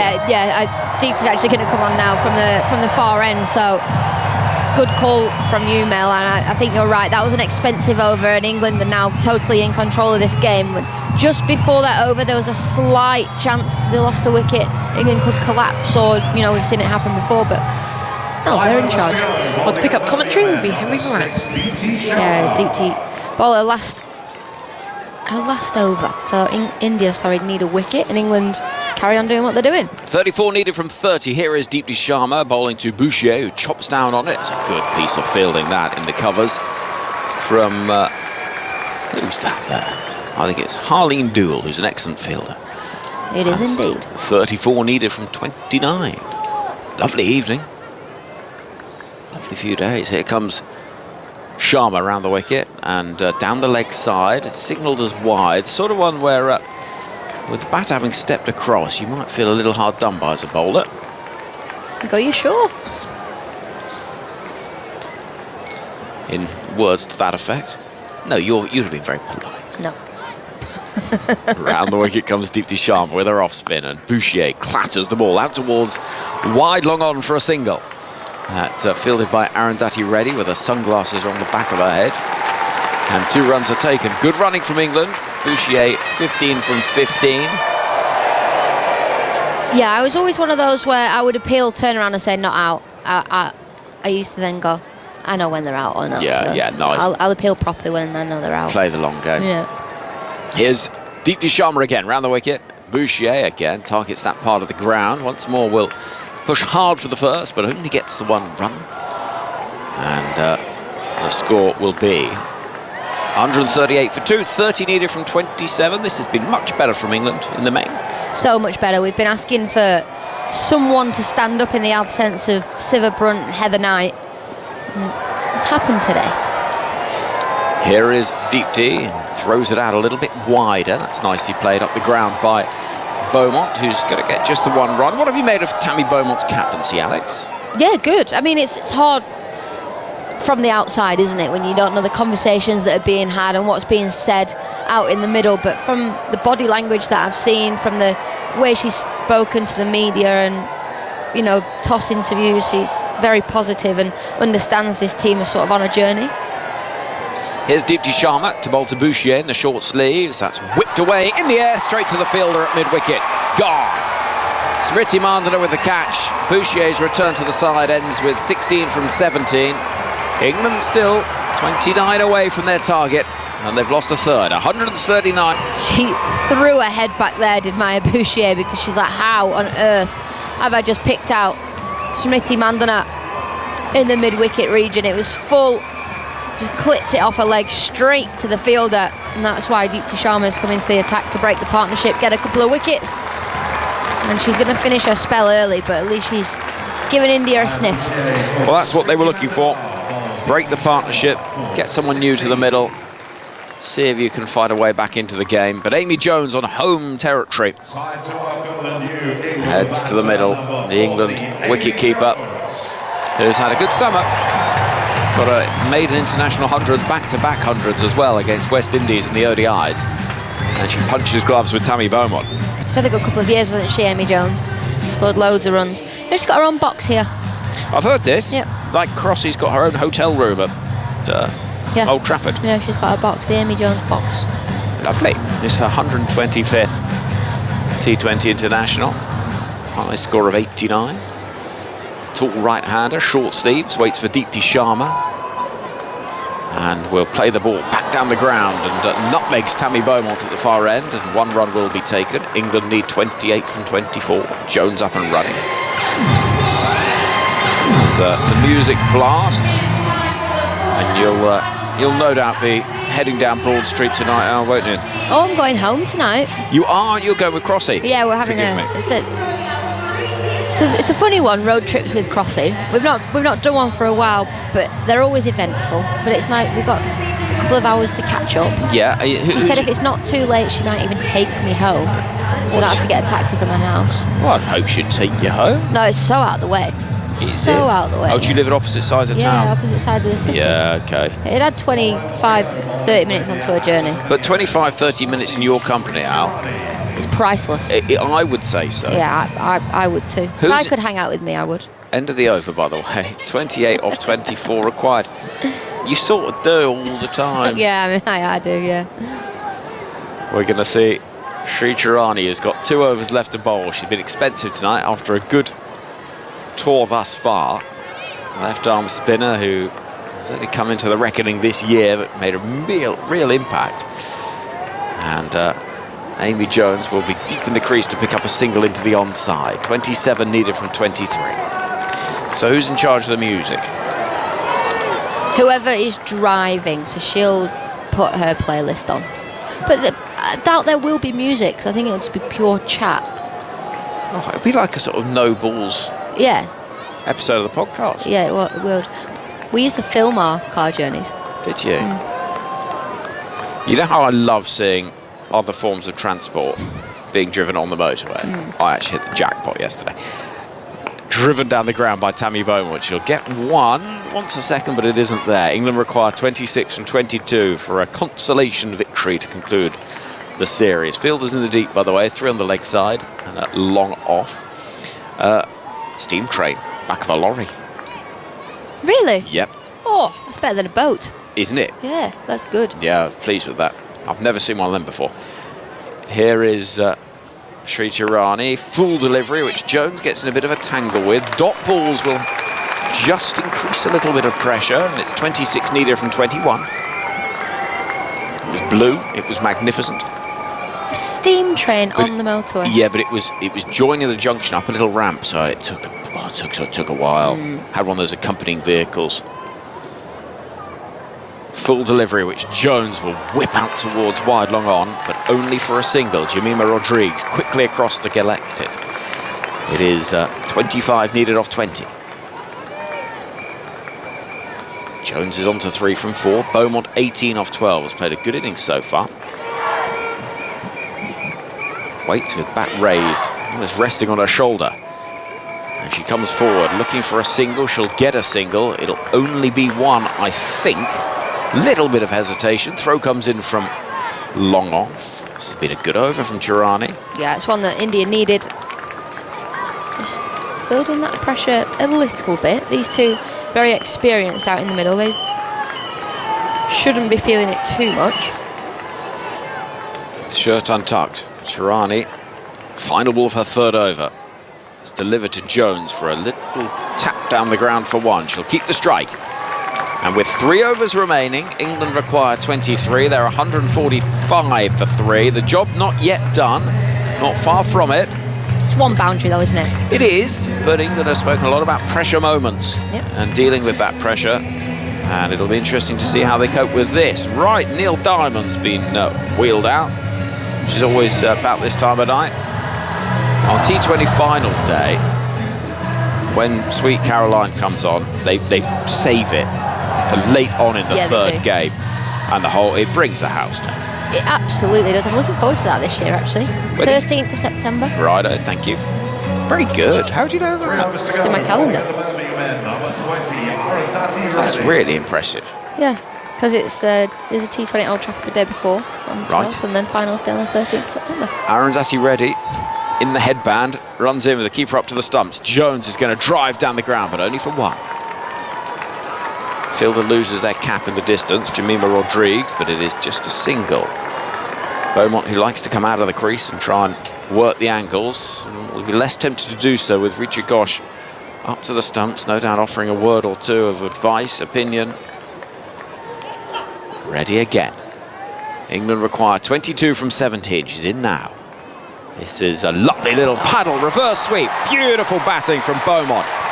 She's going to get 4, and there is that boundary. And with that, England's 150 comes up, and the equation becomes that much easier. 18 needed from 16. That is terrific batting. Yeah, really good stuff from Beaumont, just manipulating the field, knowing if that ball's outside the off stump, she's going to play that. She adjusts really nicely. And as captain of this team and asking players to stand up, she's doing it herself. Waits again. 18 needed from 16. This is whipped away out towards deep mid-wicket and collected on the bounce cleanly by Radha Yadav. 17 needed off 50. Looks confident out there, doesn't she, Beaumont? Does look confident. I quite like what she said to me at the toss. Oh, I always win the toss, basically. It wasn't that element of it. Well, she has won 3 from 3, to be fair. Here comes Arundhati Reddy to bowl to Amy Jones, angling the ball towards extra cover, but no runs there. Crowd applaud. 17 needed from 14. She said, "Oh no, it always seems to go that way when I'm in charge." When I'm in charge. I like that. That's the one, yeah. It's not that I'm the captain, I'm in charge. I'm in charge. She's looked in charge batting tonight. On 24 or 15. Jones has got 5 from 7. She's going to get a run out towards deep mid-wicket. They'll turn for a second. Throw comes in. Good running. 2 taken. And Jones called it early. That's a good piece of running from the England duo, who require 15 from 13. Good running. It was always 2 as well. There's big boundaries here at Edgbaston. These 2 quick enough between the wickets. Next delivery from Reddy, bowls to Jones. It's in the air and it's dropped appallingly. Sri Chirani at short fine leg. That is a horror show. That's as bad as anything we've seen all series. Goodness me. Well, it was so easy. You were like, court gone. No, she dropped it. How? I don't know how. If I was to underarm you a tennis ball in the garden, that's what that was. It just looped up. It was in. Well, it was never in. It's just hit her in the chest. I mean, that is as poor as any piece of fielding you will see on any village green at any age level across this weekend. Speechless, Henry. That was a really horrific bit of cricket. It was. And she's going to get a chance now to try and redeem herself with the ball. 14 needed from 12. Captain's gone. Go on, then you do it. I don't know if that's a good thing or not, really. Sri Chirani with the left arm spin. Into bowl to Amy Jones. She's just dropped. Jones will get 1 down the ground. Looking for a second. Turning, not there. England need 13 off 11. I think if I'd have just dropped a catch and the skipper said you're on to bowl, I used to get a little bit shaky with adrenaline. So I think I'd be at the top of the mark and a little bit nervous. Chirani again to Beaumont, who smashes the ball over cover for 4. It's a great shot again from Tammy Beaumont, who is getting the job done for England here. Crowd love it. Beaumont loves it. 9 needed from 10. Well, she's absolutely crunched that, hasn't she? She's not moved her feet. She's stayed still and lofted the ball up and over cover. It's an excellent shot. Saturday night in the second city, and Tammy Beaumont's having a ball. She's 28 off 16, 9 needed off 10. It's a full toss, which has been smacked towards cover, and Harmanpreet will field, and there's no run there. 9 needed from 9. Get to the final over, and you never know. Always take it as deep as you can. That's a key message that we hear a lot. Funny things can happen. Beaumont hits the ball aerially down the ground, up towards wide long off for 1. 8 from 8. Take it into the last over. Cricket's a funny game. Yeah. You never... Sorry, but as a batting unit, you want to finish it in the penultimate over if you can. Or certainly be within 1 or 2. 8 needed from 8. Jones on strike. tries the reverse, gets in a right old tangle, and it ends up somehow at short fine leg. 1 taken, 7 needed from 7. Beaumont will look for the boundary here. Shea Girani, who's got her full name on the back of the shirt. I like that. Yeah, I like that as well. I think Beaumont's boundary option has got to be through the covers again. Yeah, field spread on the leg side. Ball turning away from the right hand, so that is the more obvious option to go over the covers. Instead, she's cramped for room by a good delivery. 1 taken. Probably it'll just be that single, and it is. 6 needed from the final over. We could be going to a super over. Oh! Yeah, I'd be all right with that today. You'd be all right? Yeah. Some days you're not all right with it? Well, no, you know, I just want to get home. What do you mean? If there's cricket to be played, I want cricket to be played. Yeah, I know. Do you know what I mean? No, I'd be happy with a super. I think tonight would be a good super over. Well, it's Saturday night, isn't it? Saturday night fever. Baywatch are out. Although these two will want to finish this in the first 3 balls. Yeah, and they're very experienced, these two. Well over 100 T20s each.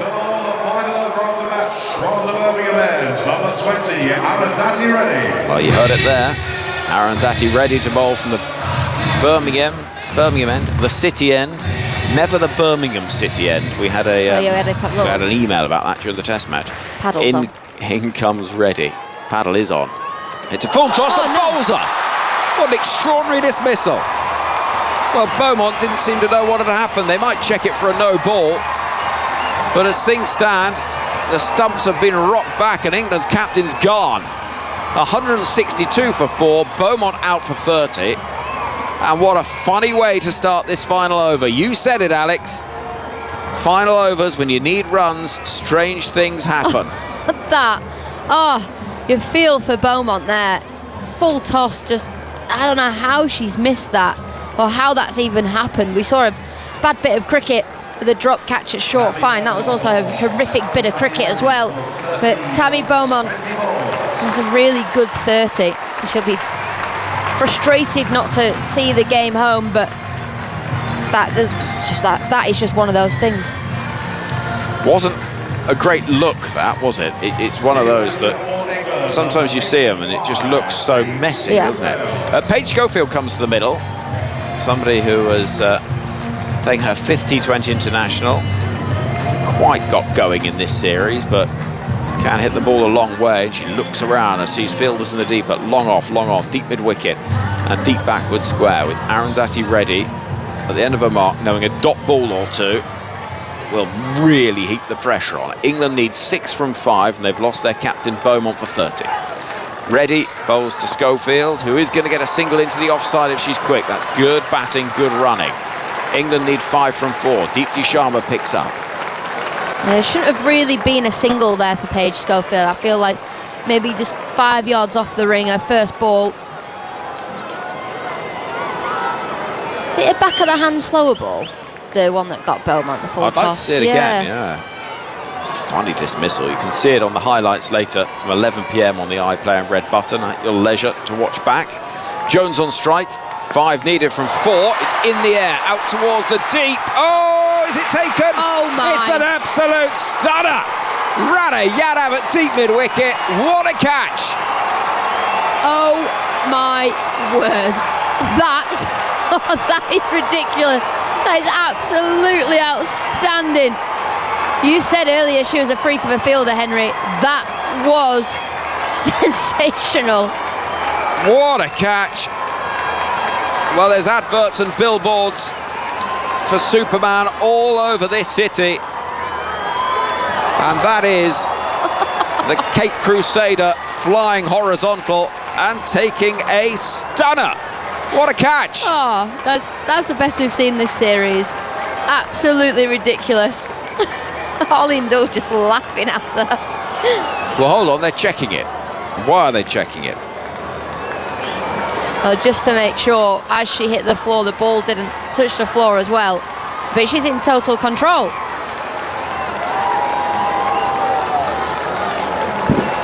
Yeah, I think that's out. Yeah. I think that's out. And after that catch, anything could happen now, Henry. Anything could happen. I tell you what, 5 still needed, and England have lost 2 wickets in this final over. I've made a fundamental error. Cape Crusader is Batman, and we're in the city of Comic-Con this weekend. I'm not going to be allowed to leave the ground. Theon's giving me a dirty look. Yeah. Either way, it was very exciting.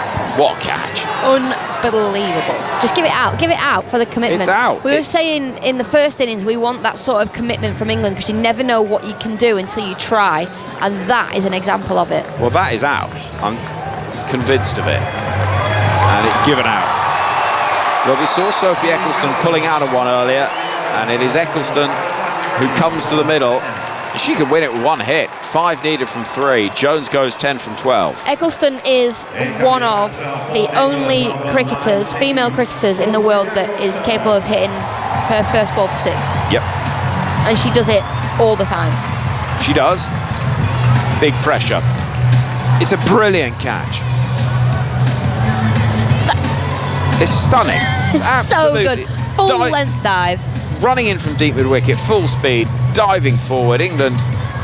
I don't think there are many England fielders that would have gone for that. 5 needed from 3. Eccleston waits and drives in the air through the offside. Fielder in pursuit. Will it be hauled in? It's going to be touch and go. It is fumbled. They'll get through 4, potentially 3 here, and that is brilliant running. Absolutely brilliant running. Risha Ghosh looks frustrated with the efforts in the deep, but Eccleston and Schofield have got through for 3, meaning that equation is 2 from 2. Yeah, good running from Paige Schofield, who's hurrying Eccleston through. A good shot from Eccleston as well, just giving herself room to carve the ball through the covers. And cricket, it's such a funny game, Henry. It's a belter, isn't it? And Harmanpreet Kaur here, just talking to Reddy, calming her down. She actually just made a little joke, smacked her, I was about to say in the face, give her a little tap on the face. 2 needed from 2. Reddy bowls to Schofield, who drives into the offside. It's well stopped. Scores are level with a ball left. The field will come in. The field has to come in. And Smriti Mandana is running all the way over from deep square leg as vice captain, has captained this team. This is good. Harmanpreet Kaur, Smriti Mandana, they're talking about potentially a change of angle, what field to have. As long as they're all on the same wavelength and they're clear in what they want, it will be fine. You've got to get your best fielders in the best places here. Well, you have to say, that 3 that was pushed hard for by Eccleston and Schofield, all credit to them, because that was really where you are absolutely pushing yourself to the limit, sprinting for all you're worth, and it could be the difference for the win or not. 1 needed from 1. Harmanpreet Kaur, Smriti Mandana, deep in conversation, trying to get that field minutely right. We will talk you through it. At the moment, there's lots of people with hands on hips waiting for their instructions. And the bowler's one of them, at the top of the mark. The calmest person in the place is Sophie Eccleston, who leans on her bat, thinking, well, you bowl it and I'll hit it. Yeah. And we'll see where we go from there. So scores are tied. Field packed inside the island, almost in a Christmas tree shape, if you like. This is good field. Arundhati Reddy at the top of her mark, running in. 1 needed from 1. Eccleston waits. Back of the hand, Stower ball. They're going to push hard for that run. They're going to get that run. Yes, they do. Throw underarm from mid-on misses. And England get the victory just. It was close. It was thrilling. But Sophie Eccleston and Paige Schofield embrace under the lights at Edgbaston to herald an England win by 5 wickets. The crowd richly entertained. What a game of cricket. It's been a thrilling series. India look crestfallen. They've won the series. In time, they'll know that was the bigger picture, but England do get a morale-boosting victory to conclude the 5-match series. Won by India, 3 matches to 2.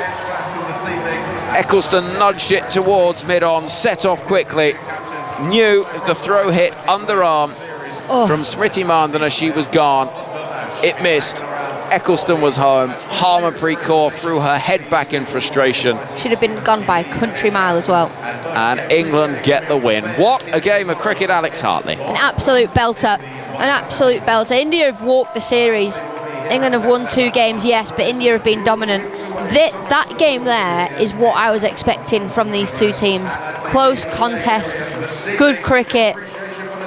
I think England have done themselves justice in that game today, to be honest. They've shown a little bit more between the teeth. Players have taken responsibility. They've played in more of a way that we know they can. Yes, there are still a lot of things to improve on, but that will give them confidence going into the ODIs. Well, it will, and it feels perhaps significant as well that it's Eccleston to get the winning run, because she's had a tough time of it in a lot of ways. That she was the focus post the Women's Ashes, and we don't need to go into all that again, Alex, but she gets the hugs and the acclaim from her teammates, and at the end of all that, England get the win by 5 wickets. We'll go through the scorecard that sees 56 from Danny Wyatt-Hodge in her 300th international, 46 from Sophia Dunkley. Tammy Beaumont made 30 off 20, but then in a crazy final over, she was dismissed. Full toss, hit the stumps. Amy Jones was caught in the deep quite brilliantly by Radha Yadav, and it was left to Eccleston and Schofield to get the job done.